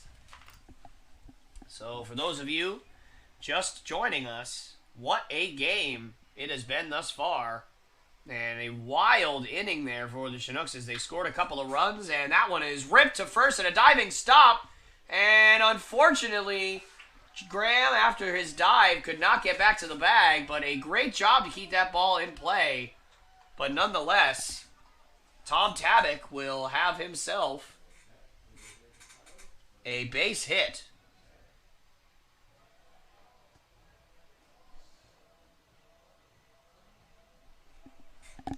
As now Ethan Mann, the third baseman, will step into the box. Or at least who I believe is Ethan Mann. And that one is stopped. And yes, it is. Sorry, I could not see his number, so I didn't know if that was a pinch hitter or not. So now a runner on first and nobody out as Sundine will look to induce another ground ball to the middle infield, which he's done many times tonight with a runner on first. And that one's downstairs. So you have to wonder now at this point how much longer pitching coach Troy Hervey will let Sundine go if he continues to lose a little bit of control as he has done early in this at-bat. But that is a great pitch and called for a strike. So anyways, we do have a few more suggestions here. As we talked about last inning, Mookie Betts, as that one swung on and missed. Great player. I followed his whole career. Obviously had a great playoffs during the COVID year for baseball, and now he plays for the Los Angeles Dodgers. But once again, in his high 20s, so he's getting closer to the end of his prime. Big contract. And that would have swung on and missed, and Ethan Mann will go down on strikes for the first out of the inning. And despite his postseason success for the Dodgers last season, I have watched Mookie Betts in the playoffs for my whole life, and quite frankly, he has been well under par. He did not hit his first postseason home run until Game 5 of the World Series when they beat the Dodgers in 2018. And he had been in the playoffs every year since 2015 before that. As that one's tapped to second, we'll see if the Chinooks can turn two again, and they do not! A close play at first, and good hustle there from Nick Hagedorn. So the Chinooks narrowly turn two, but they unfortunately do not. So Hagedorn will reach on a fielder's choice as Tabak is retired for the second out of the inning.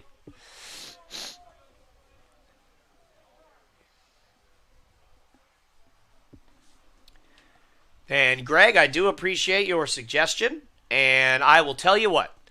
I will try tomorrow to get a sheet of all of the guys' hometowns and positions and everything like that. And if I can get my hands on that, I will have it for tomorrow. And if not, it might be a few days. And on my off day, which our next off day is, I believe, the 13th, or possibly the 14th, I will have all of that ready to go. I will work on that, and we can do that. So I want to do what you guys want to do, and if that's something you guys want, I'm happy to do it. So I will have that for you soon enough. However, I do not have that today, obviously. And unfortunately, I probably would have had it sooner if we were given a printer. But we do not have one at our home field. So that one is in there for a called strike.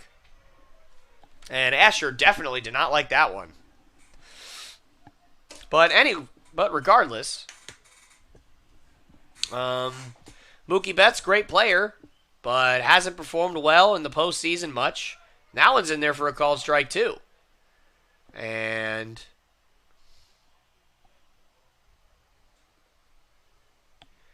so, Mookie, great player, but has his limitations just like a lot of players do. Francisco Lindor, another pick.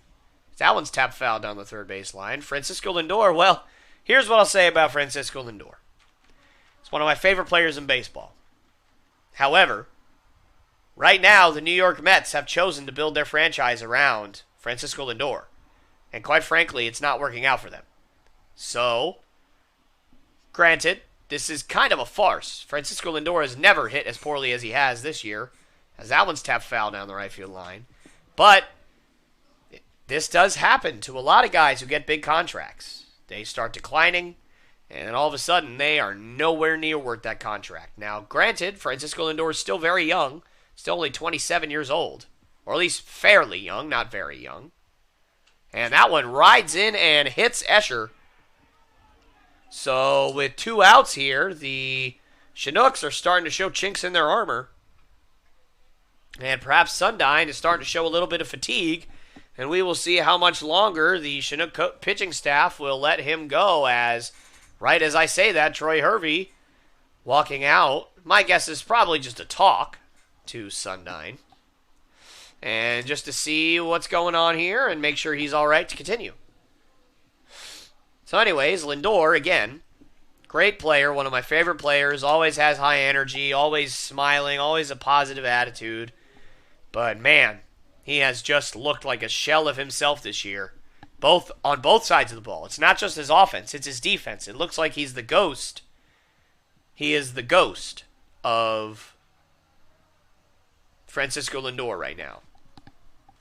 And Juan Soto, quite honestly, if Ronald Acuna Jr., who I cannot believe has not been named yet, was not a person who lived and who is alive, Juan Soto would be my pick. Because Juan Soto, yes, he has limitations on defense. I do understand that. But Juan Soto has had a 400 on base percentage every year since he started in the majors. He started at 19 years old.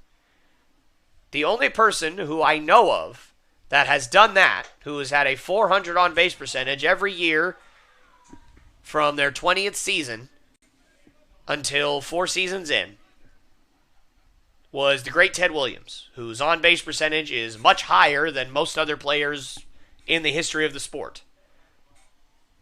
So Juan Soto might very well be the best hitter in baseball from a pure on-base point of view, at least consistently.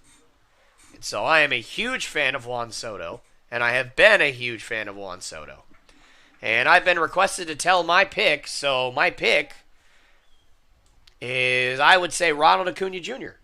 So, Ronald Acuna Jr., 23 years old, absolute phenom, plays a premium defense, premium arm, premium speed, premium bat, great energy, a 8-year, $48 million contract. I mean, unbelievable contract for the Atlanta Braves. I do not know how in the world they got Ronald Acuna to sign that. But hey, you know, money talks, I suppose, because my goodness, and you have to wonder how long Acuna is going to want to stick with that contract, given the fact that Fernando Tatis Jr., who, quite frankly, has not proven nearly as much as Acuna has, is getting paid 6 to 7 times that amount of money. Actually, he's getting paid, 7 times that amount of money. So my pick, definitely Ronald Acuna. He checks every box: defense, offense, age, contract.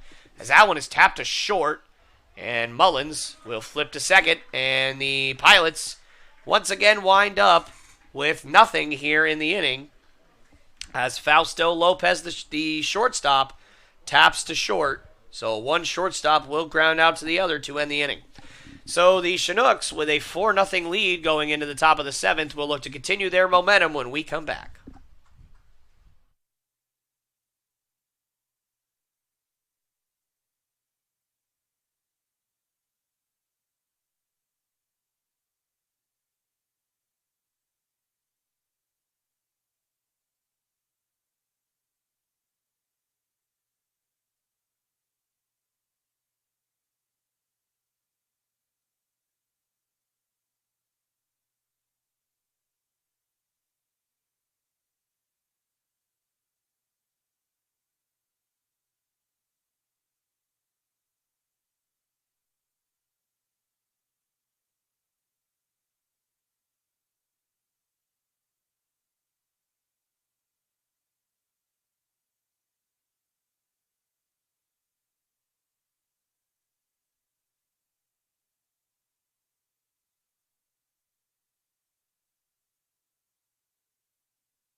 And we are back here live on the Chinooks Radio Network here on YouTube, as Hayden Walker will remain in the ball game for the Pilots, as the Chinooks have a 4-0 lead going into the top of the 7th. So running out of time here for the Pilots, as that one's tapped foul. So Mullins, John Mark Mullins, taking a good swing there.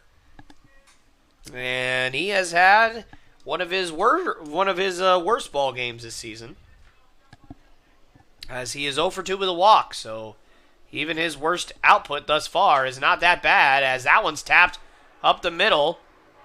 And Michael McNamara makes the play, so that will be the first out of the inning. So 0 for 3 tonight for John Mark Mullins, as Joe Keel, the catcher for tonight, will step up to the plate here.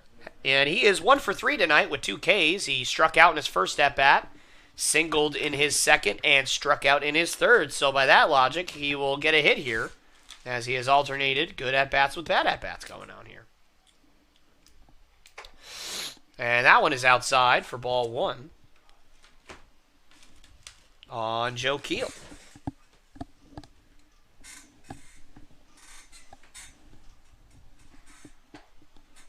And that one is outside.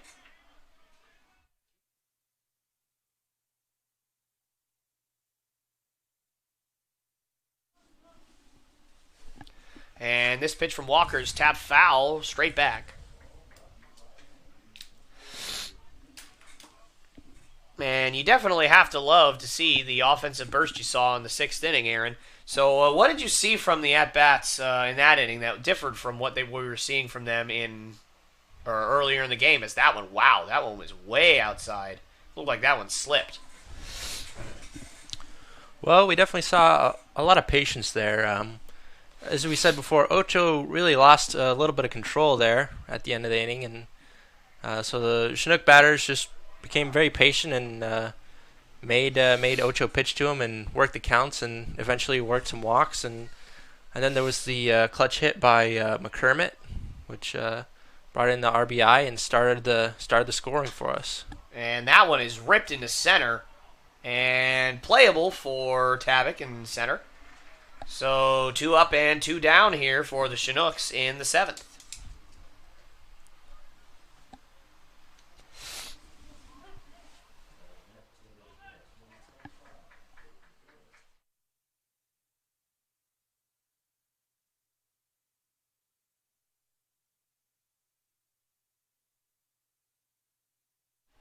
And that one is in there for a called strike, as Colby Ferris, who is looking to avoid going 0 for 4 here in this one, as that one is also in there for a strike. Great pitch from Walker.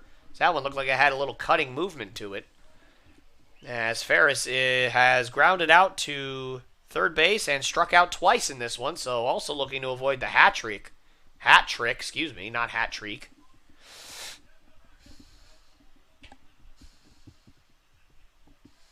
All right, I also have a request for post-game interviews. I'm not sure what our technology will have for that, but I will do my best and talk to the guys and see what we want to do about that, because I want to, again, give you guys what you want. So we can definitely do that.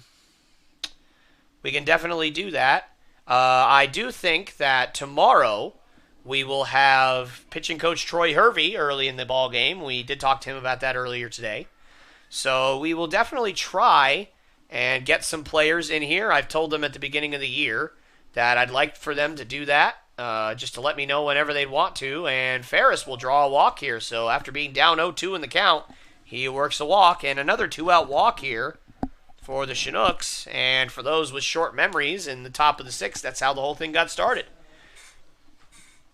as Pate Fullerton steps up. So anyways, I've talked to the players, and I told them that I want as many of them to come up here as possible and get some interviews in, and none of them have stepped up yet. So I will continue to hammer that home for them, as that is a great stop by Wise. A tough pitch to handle, but he handled it. So definitely, Mrs. Singer, I will try my best to get as many people up here as possible, but it is a two-way street. And I'm not going to be begging for people to come up here. So when people step up and want to commit and come up here, then that will be fantastic. However, this is a small roster, so we will see how that will play out. But I'll continue to talk to them about it, as that one's in there for a strike.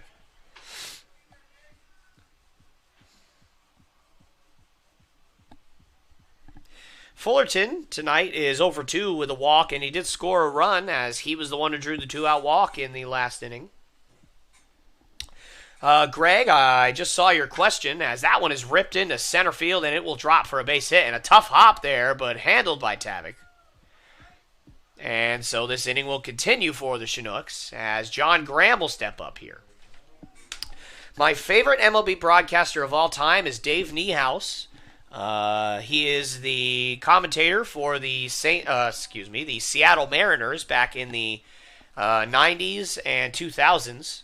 When I was a little kid, I obviously grew up loving the Red Sox, but one of my other favorite teams was the Seattle Mariners, especially when I was a little boy, because they had the likes of Ken Griffey Jr., Edgar Martinez, Randy Johnson, although that team specifically was probably a little before my time, as I was born in '97. Those teams I had to go back and watch. But Dave Niehaus obviously stuck around for a few years after all those guys left. I'm not exactly sure when he retired. But I have met Matt Tuiasosopo, who used to play for the Seattle Mariners back in 2007, 2008, and Dave Niehaus was still around when he was playing. So definitely familiar. And then obviously back when I was a kid, they still had Alex Rodriguez. They had Ichiro, of course, Brett Boone, Mike Cameron. So I definitely loved watching the Seattle Mariners. They were a fun team. Couldn't watch them much, but my goodness, I absolutely loved listening to Dave Niehaus. And if I could even become a quarter of the broadcaster that he was and be around for as long as he was, I will be very, very happy. And it's funny, I never noticed this until I got older. But if you go back and listen to Dave Niehaus when he calls a big home run or a big hit, sometimes you can actually hear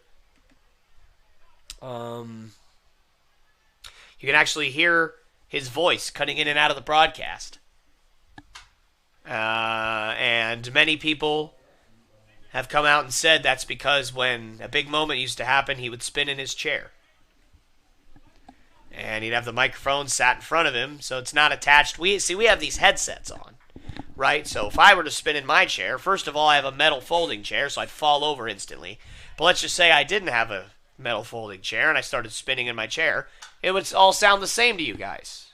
As that one is popped into right field, and Hagedorn will make the catch, and that will retire the side. So if I were to spin in my chair, I simply would just sound the same to you all, but since the microphone was in front of his face and hooked up to the desk in front of him, if he spun in his chair, he would get quieter as he turned around. So if you go back and listen to him, you can actually hear when he calls, and fly away, baseball, and the Mariners are going to win it. Like, you'll actually hear him cutting in and out because he used to spin in his chair. And even after 30 years, 40 years of doing it, you could still hear him when a big moment happened, he'd spin in his chair.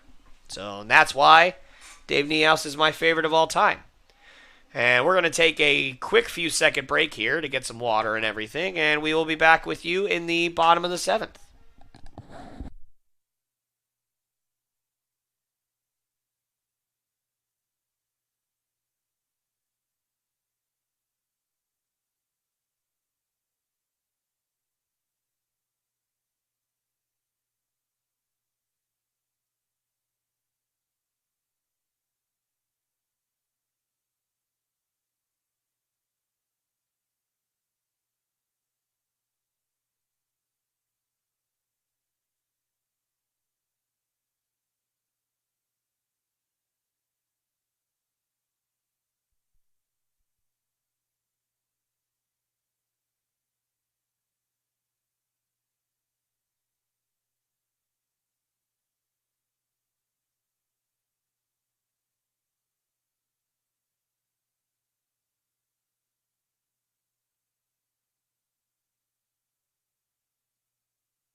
And we are back here live on the Chinooks Radio Network here on YouTube as Zach Sundine has been removed from this ball game here. And JoJo Penberthy will be taking over as the reliever here in the 7th. So 6 great innings, 6 shutout innings for Sundine here. Another fantastic outing from the Chinooks pitching staff. Something we have consistently seen all year long. And that one is inside. And in case anybody has caught eye of the jersey for Penberthy, he is indeed wearing Matt Magno's number. I'm not exactly sure as to the reasoning behind it, as that one's in there for a strike. However, that is indeed not Matt Magno out there. That is JoJo Penberthy. Penberthy with as that one's hit foul and out of play. 3 innings and actually got a rare 9-out save for the Chinooks in his last outing. So 3 great innings for Penberthy, and he looks to stop the bats of the Pilots here as that one's blooped out into center, and that's unfortunately going to fall for a base hit. So kind of just tapped out there with 2 strikes, and that's going to fall into the triangle. And the Pilots are going to have their leadoff man aboard as Terran Segita gets his first hit of the ball game. So Grant Wise, the catcher for the Pilots, will step up to the plate and look to avoid hitting a ground ball to the middle infield, of which they have done 4 times tonight with a runner on first base. Now, luckily for the most part, it has not resulted in double plays, although it did result in 1. But nonetheless, they need to be wanting to drive the ball right here.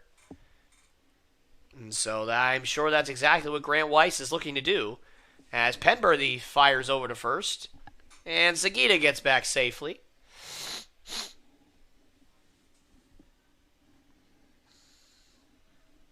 And JoJo, most of the time when he knows that he's going to pitch during the day, he actually takes a pregame visit to Taco Bell.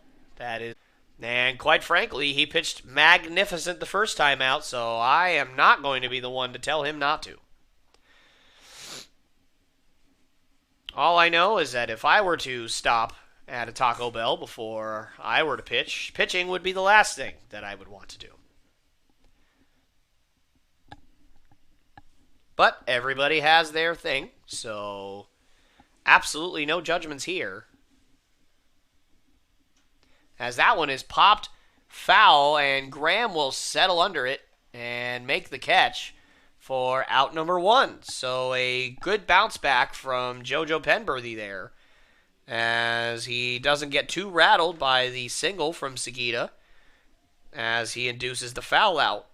And that will be the first out of the inning. So Michael McNamara was not starting tonight, but is replacing the injured Devin Lopez, and he is playing second. And McNamara reached on a fielder's choice last time, as I mentioned earlier. A lot of guys who had runners on first base ended up simply just grounding it to a middle infielder, and that's exactly what he did last time. So Penberthy will certainly look to have him repeat that, as that one's inside.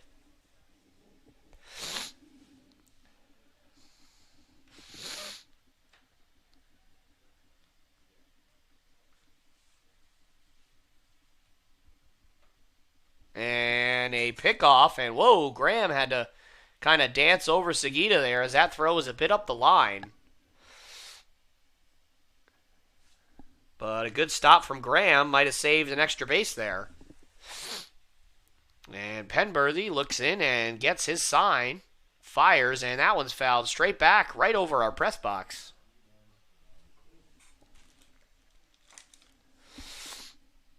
This game has definitely been flying by tonight, as a 7 o'clock, actually a 7:10 start time, and we are in the bottom of the 7th, and it is only 9:13, folks, so definitely a quick one.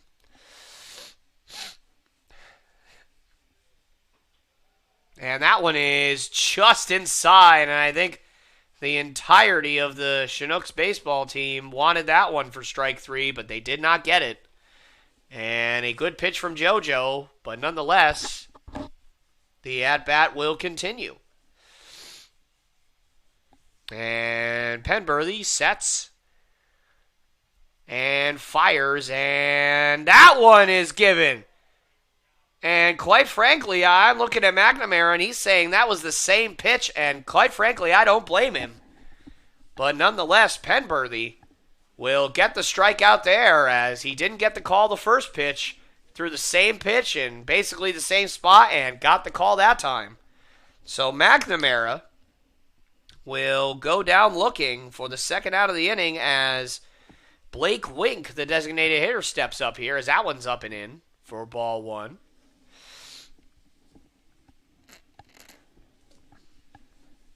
Mrs. Penberthy, I do assume that you are JoJo's mother or sister or somewhere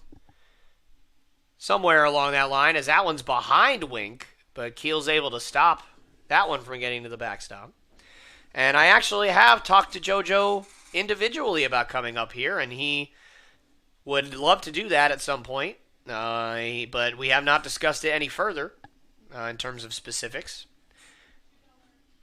But I definitely am looking to get JoJo to come up here and do some interviews, because he definitely has a great personality, as that one swung on and missed. And he seems like a very, very nice guy. So I would definitely love to have an interview with him, as I'm sure all of you would love to hear that interview. Unless, of course, you hate me, which is fair. You know, I get that a lot. So no worries if you do. And that one's fouled off.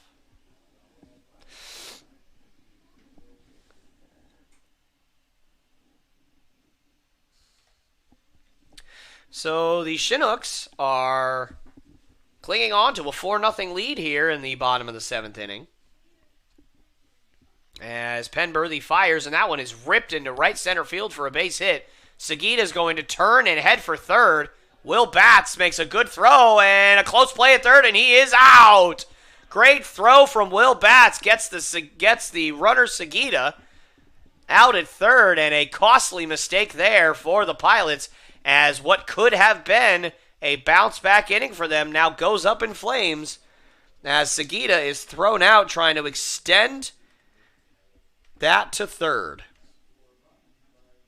So now the Chinooks have all the momentum going into the top of the 8th inning, as they look to extend their 4-0 lead.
And we are back here live on the Chinooks Radio Network here on YouTube, as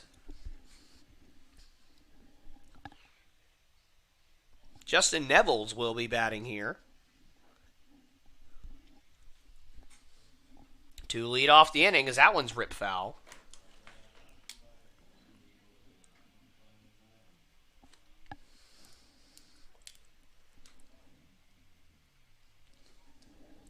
Justin Nevels replaced Cal Campbell in the 6th inning of this ball game, and Campbell obviously originally started as Allen swung on and missed.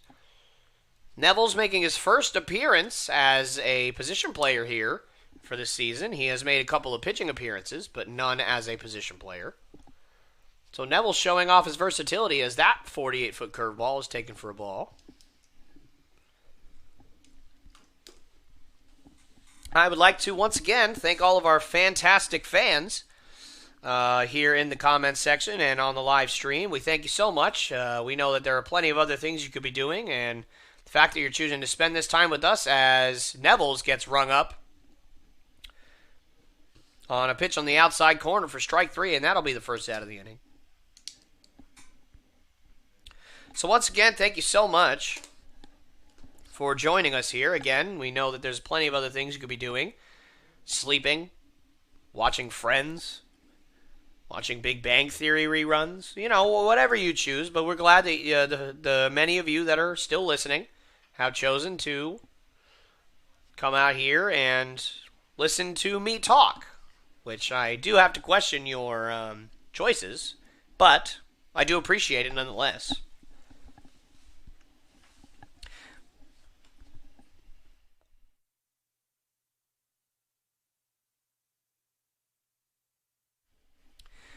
And now Patty McCormick, the second baseman, who has had a lot of great at-bats in this ball game and put some good swings on baseballs tonight, will step up to the plate. He is 2 for 3 with 2 base hits and a run scored. And could have been 3 for 3, but a great play by Colby Ferris in left, as that is another missile, but that one's going to be caught out in center field by Tom Tabak.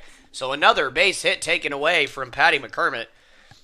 But 4 at-bats and 4 great swings. So Patty McCormick definitely seeing the baseball very well in this one. But unfortunately, half the time, it has not helped him out much.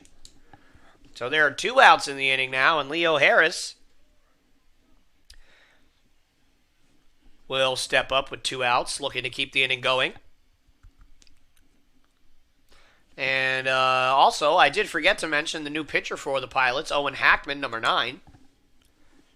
And he has looked good to open this inning. He has one other appearance against the Chinooks.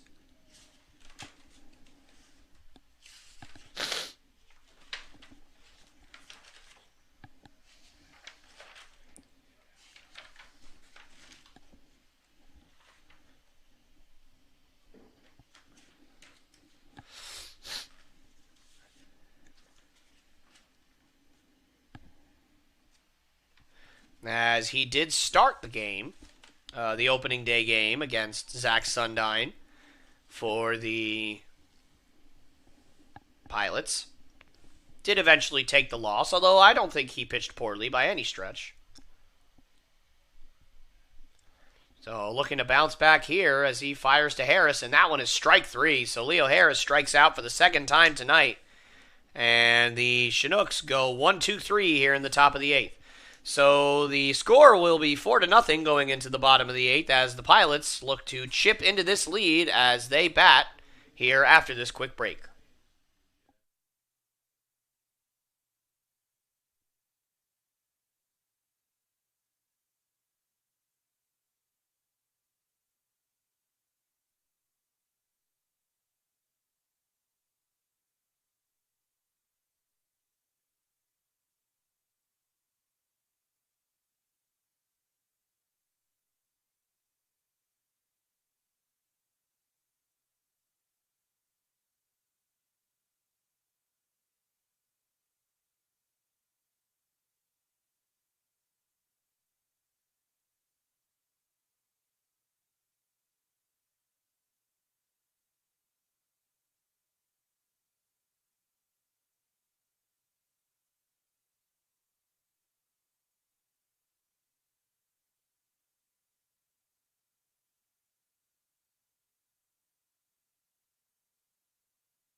All right, and we are back here live on the Chinooks Radio Network here on YouTube as the Chinooks have a late 4-0 lead here against the Pilots, and JoJo Penberthy looking to continue to shut down the Pilots' bats here as Tom Tabak, the center fielder, will step up and lead things off.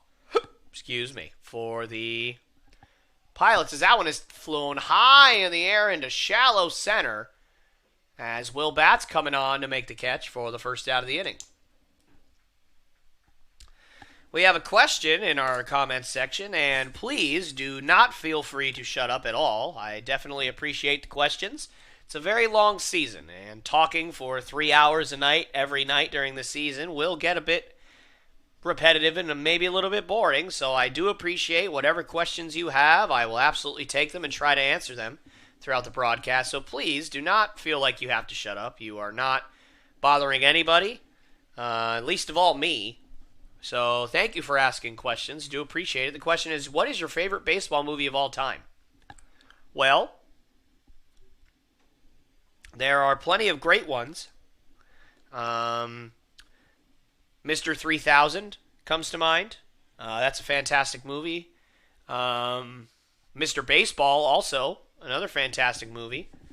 But if I had to pick one, this is going to be a very unpopular opinion, and I would love to get roasted in the comment section, as it is a lifelong dream of mine to get roasted in a YouTube comment section. But when I was a kid, as that one is tapped to shortstop and Mullins will go and make the catch. When I was a kid, I used to watch the bench warmers like every single day. It was a problem. Like, I really had a problem. And so I think that if I said anything other than the bench warmers, I would just be lying. There are a lot of baseball movies that I really like. Hardball with Keanu Reeves is another great one. Little Big League, another great one. The Sandlot, obviously. All of them, right? All the Sandlot movies, great. But if I had to pick one, I'd have to say the Benchwarmers. And I know that that's not a popular opinion, but my goodness, it's just something about it speaks to me. I don't know, maybe I'm just really dumb. I don't know what it is, but it speaks to me. So, JoJo Penberthy looking fantastic here in this ball game, as that one is downstairs. I'm sorry, I'm not. He might have called that a strike. I couldn't really tell. He did call that a very late strike. I apologize. Mrs. Gracie, no, Cal is not playing second base. At least I don't believe he is. He did play left field to start this game, and so I don't believe he'd be eligible to come back in, as that one's tapped down the left field line. I do believe that is still Patty McCormick. To answer your question, why don't we do this quickly? Why don't you guys put your favorite baseball movie in the comments section if you have one? I feel like that's a quick little Q&A that we have since we're on the topic. If anybody has a great baseball movie, obviously 42, that's a fantastic one as well. I forgot to mention that completely. And rest in peace, Chadwick Boseman, of course. And that one is inside. And so after 2 quick outs, Penberthy issues a walk. And the left fielder, Cole Escher, will step up here and try and keep things going for the Pilots. Bull Durham. I absolutely forgot about that one. That is a fantastic movie. Major League. I think a lot more people like those movies more than I do. Major League seems to have this whole fandom of itself. I quite frankly am not the biggest fan of those movies. They're okay, but in terms of other baseball movies, I like a lot more better than I like Major League. But still a great pick. A lot of people, that's their favorite baseball movie, so no shame there at all. That one is in there for a strike. The Rookie, obviously a really, really great movie. So definitely a great pick there.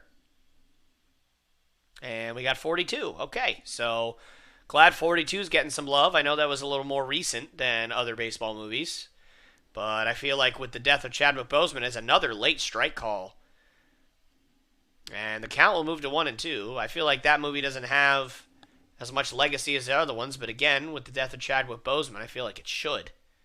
As it was, as much as I love Marvel Cinematic Universe and Black Panther and his work in other films and movies and TV shows, I feel like that was his best acting performance of all time. He portrayed Jackie Robinson to perfection. So, definitely a fantastic, fantastic movie.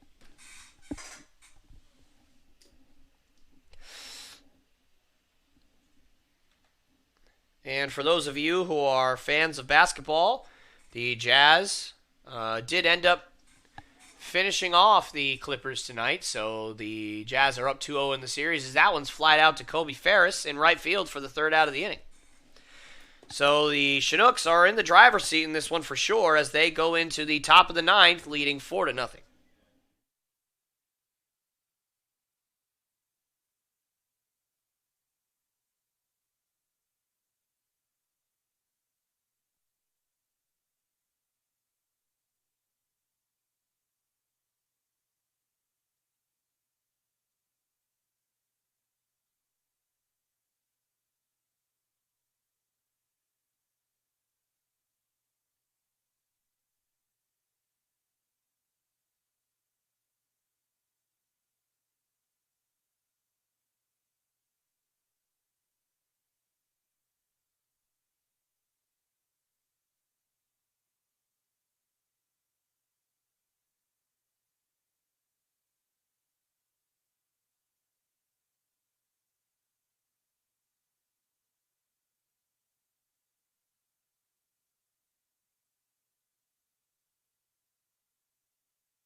And we are back here live on the Chinooks Radio Network here on YouTube as the Chinooks are in the driver's seat here as they lead 4-0 as that one is in there for a called strike. New pitcher for the Pilots, William St. Marseille, who has had another appearance against the Chinooks here early on in the season. And that one is tapped foul down the third base line and out of play. St. Marseille, a hard throwing righty, and wears my number when I used to play baseball, number 34, so definitely we have a connection. Rookie of the Year, one of my favorite movies. Definitely always rewatchable, and definitely in my top 3 of favorite baseball movies of all time, but not the number 1, obviously, as I said, the Benchwarmers. Thank you for letting me know that, Mr. Ryan. I appreciate it. Field of Dreams, classic. Full disclosure, I actually never saw Field of Dreams until I got into college. I'm not sure what the reasoning behind that was. My parents, I guess, it just was never on. I'm not really sure what it was, but I ended up figuring it out, and we watched it on our trip, and it was amazing. So I was very upset that I didn't watch it earlier. Great movie. Moneyball, fantastic movie. I've watched that movie many times. Definitely top 5 for me. Granted, I don't think that Billy Bean is as handsome as Brad Pitt made him look out to be in real life. No offense to Billy Bean, but Brad Pitt kind of beautiful. As Will Batts swings and misses at that one, and so he will go down swinging for the first out of the inning. League of Their Own. Full disclosure, I've actually never seen that movie. Never seen League of Their Own, at least not to my knowledge. Um, I will look that up in a minute to make sure that I am telling the truth, but I'm fairly certain I have not seen it.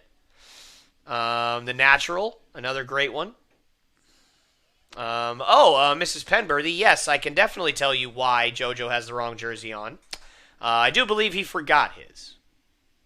So, it's either that or he just wants to pay tribute to his teammate who is injured, although, I mean, he's only injured for like a day, and nobody did anything to him on the pilots, so I'm not sure why he would do that. So if I had to guess, I would say he forgot his jersey. But I don't know that for certain, so please do not call him and lambaste him saying that the commentator told me that you forgot your jersey, and then him be able to tell you, no, Mom, I didn't forget my jersey. I just didn't want to wear it because reason A and reason B. So if you're going to call and yell at him, do it on your own account, because you're an adult, and I can't stop you from doing anything. So hopefully that was clear enough as Mullins swings and misses at that slider. So 2 straight strikeouts for William St. Marseille to open the inning, and he looks very, very good here to open this inning.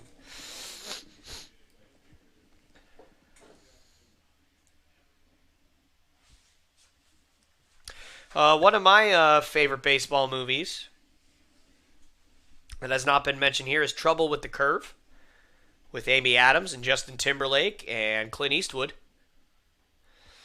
Definitely a good one there also.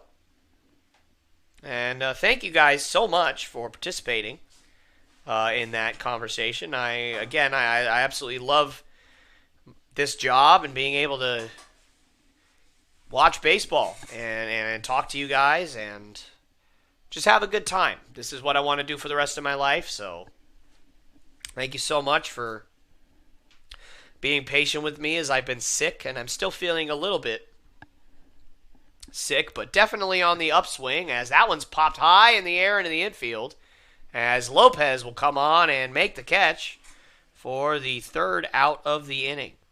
So the Chinooks will look to close out this one as they are going into the bottom of the ninth in great shape as they have a healthy 4-0 lead.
And we are back here live on the Chinooks Radio Network here on YouTube as the Chinooks look to close out the Pilots here to move to 4-1 and in firm first place of the ABL. Both teams came into tonight with a 3-1 record, and so this will give the winner the outright title for first place, at least thus far in this early season. And Reese Lansville will come in his usual role to try and shut the door, although not a save opportunity, at least as of yet.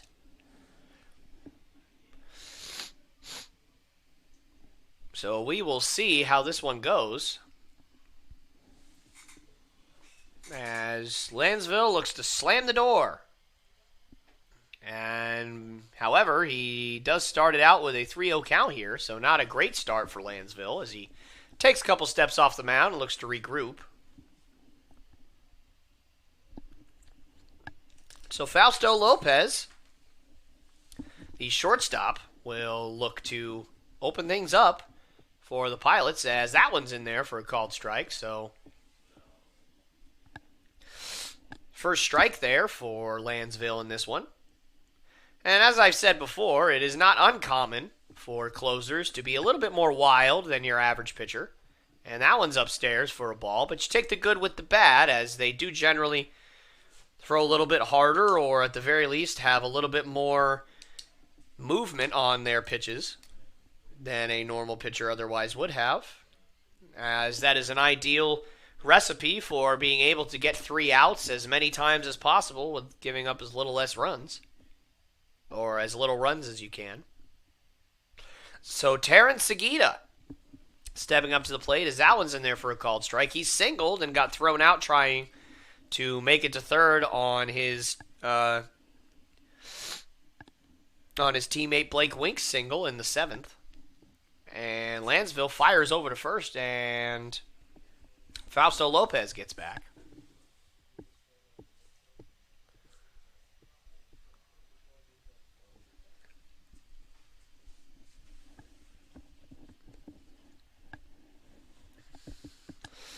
And Lansville's pitch is just upstairs for ball 2, or perhaps ball 1. And now this is one of those moments where I cannot remember.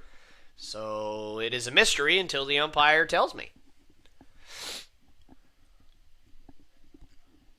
And the pitch from Lansville is inside. So Lansville having a hard time locating here. And luckily, he does have a bit of a cushion to work with, so it's not the end of the world like it would be if it was a tie ball game or if it was a 1-run lead. So not too much pressure yet forming for the Chinooks, as that one comes in and drills Segita. So after a walk, now a hit by pitch, the Pilots at the very least have a bit of momentum. And Troy Hervey, the pitching coach, will simply deliver the ball to the umpire. I didn't know if he was going to come out and talk to his pitcher, but instead, Joe Keel, the catcher, will come out and just attempt to calm his pitcher down and see what's going on. And it does appear that we have a pinch runner here, as Bubba Mendoza will come in for the Pilots and pinch run for Terrence Segita. And my guess is that if we were to get into extra innings, that he will also be playing first base, or at the very least, he will be subbed for.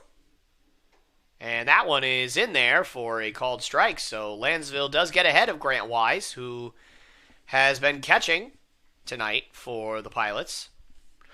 Wise is 0 for 2 with a walk. So looking to get in the hit column here, as that one is up and in for ball 1. Lansville definitely not as sharp as he has been in the last couple of outings, at least not up to this point. But a simple ground ball to the infield, as if a ground ball would be anywhere else, but a ground ball will change the tide, as that's exactly what he gets. McCormick steps on the bag and throws over to first, and that will be a double play, and just like that, the Chinooks are 1 out away from ending this ball game.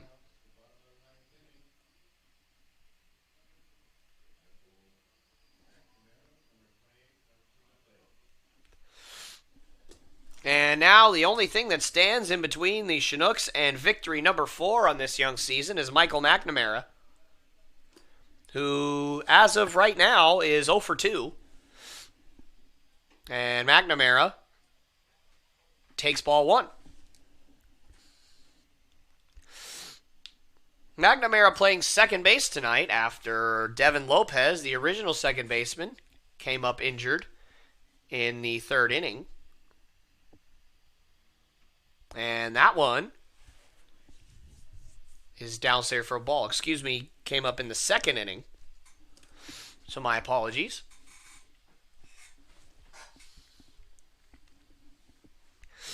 So it has to feel good as a pitcher to know that, you might not have your best stuff, but it just took 1 pitch to get you 2 outs. And now you're 1 more pitch away from it not mattering that you don't have your best stuff.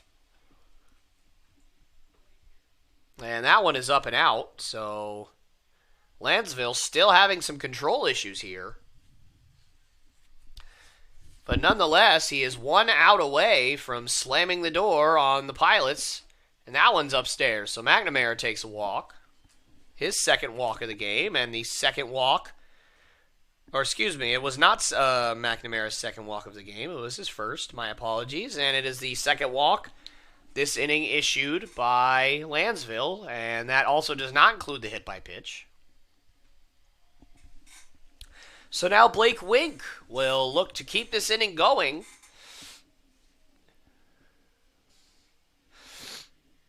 And Reese Lansville has to sit and wonder, man, what in the heck is going wrong here? As he has been absolutely all over the place thus far.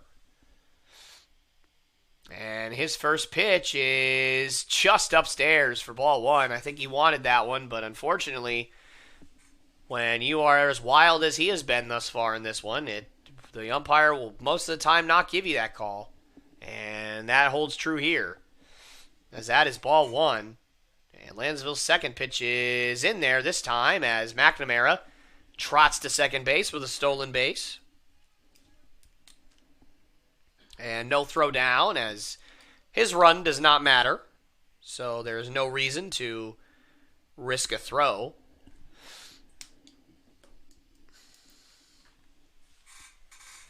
And Lansville's 1-1 is grounded to Fullerton at 3rd. He fires across the diamond, and that is your ball game.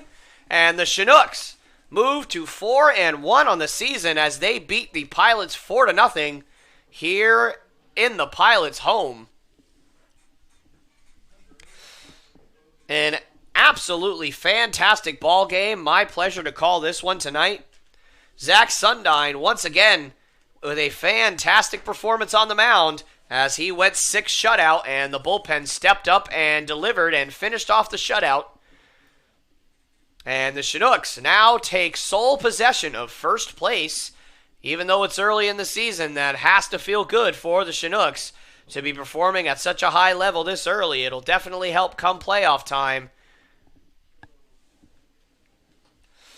So from all of me and all of Aaron to all of you at home, we would like to simply invite you to watch tomorrow as the Chinooks will have a doubleheader against the Matsu Miners. It will be on the road, so we will be visiting the Miners' home stadium. The first pitch will be around 5 o'clock, and we will be covering both games. So 14 innings of baseball. So if you have any questions or topics that you want to discuss in the comments section, please feel free to do that, because otherwise I'm going to run out of stuff. So please do that. And other than that, from all of us here on the Chinooks team, and to all of you back at home, we would like to say thank you so much for joining us. We know there's so many things you could be doing other than this, but thank you anyway for being here. And have a great rest of your night, and we will see you very soon.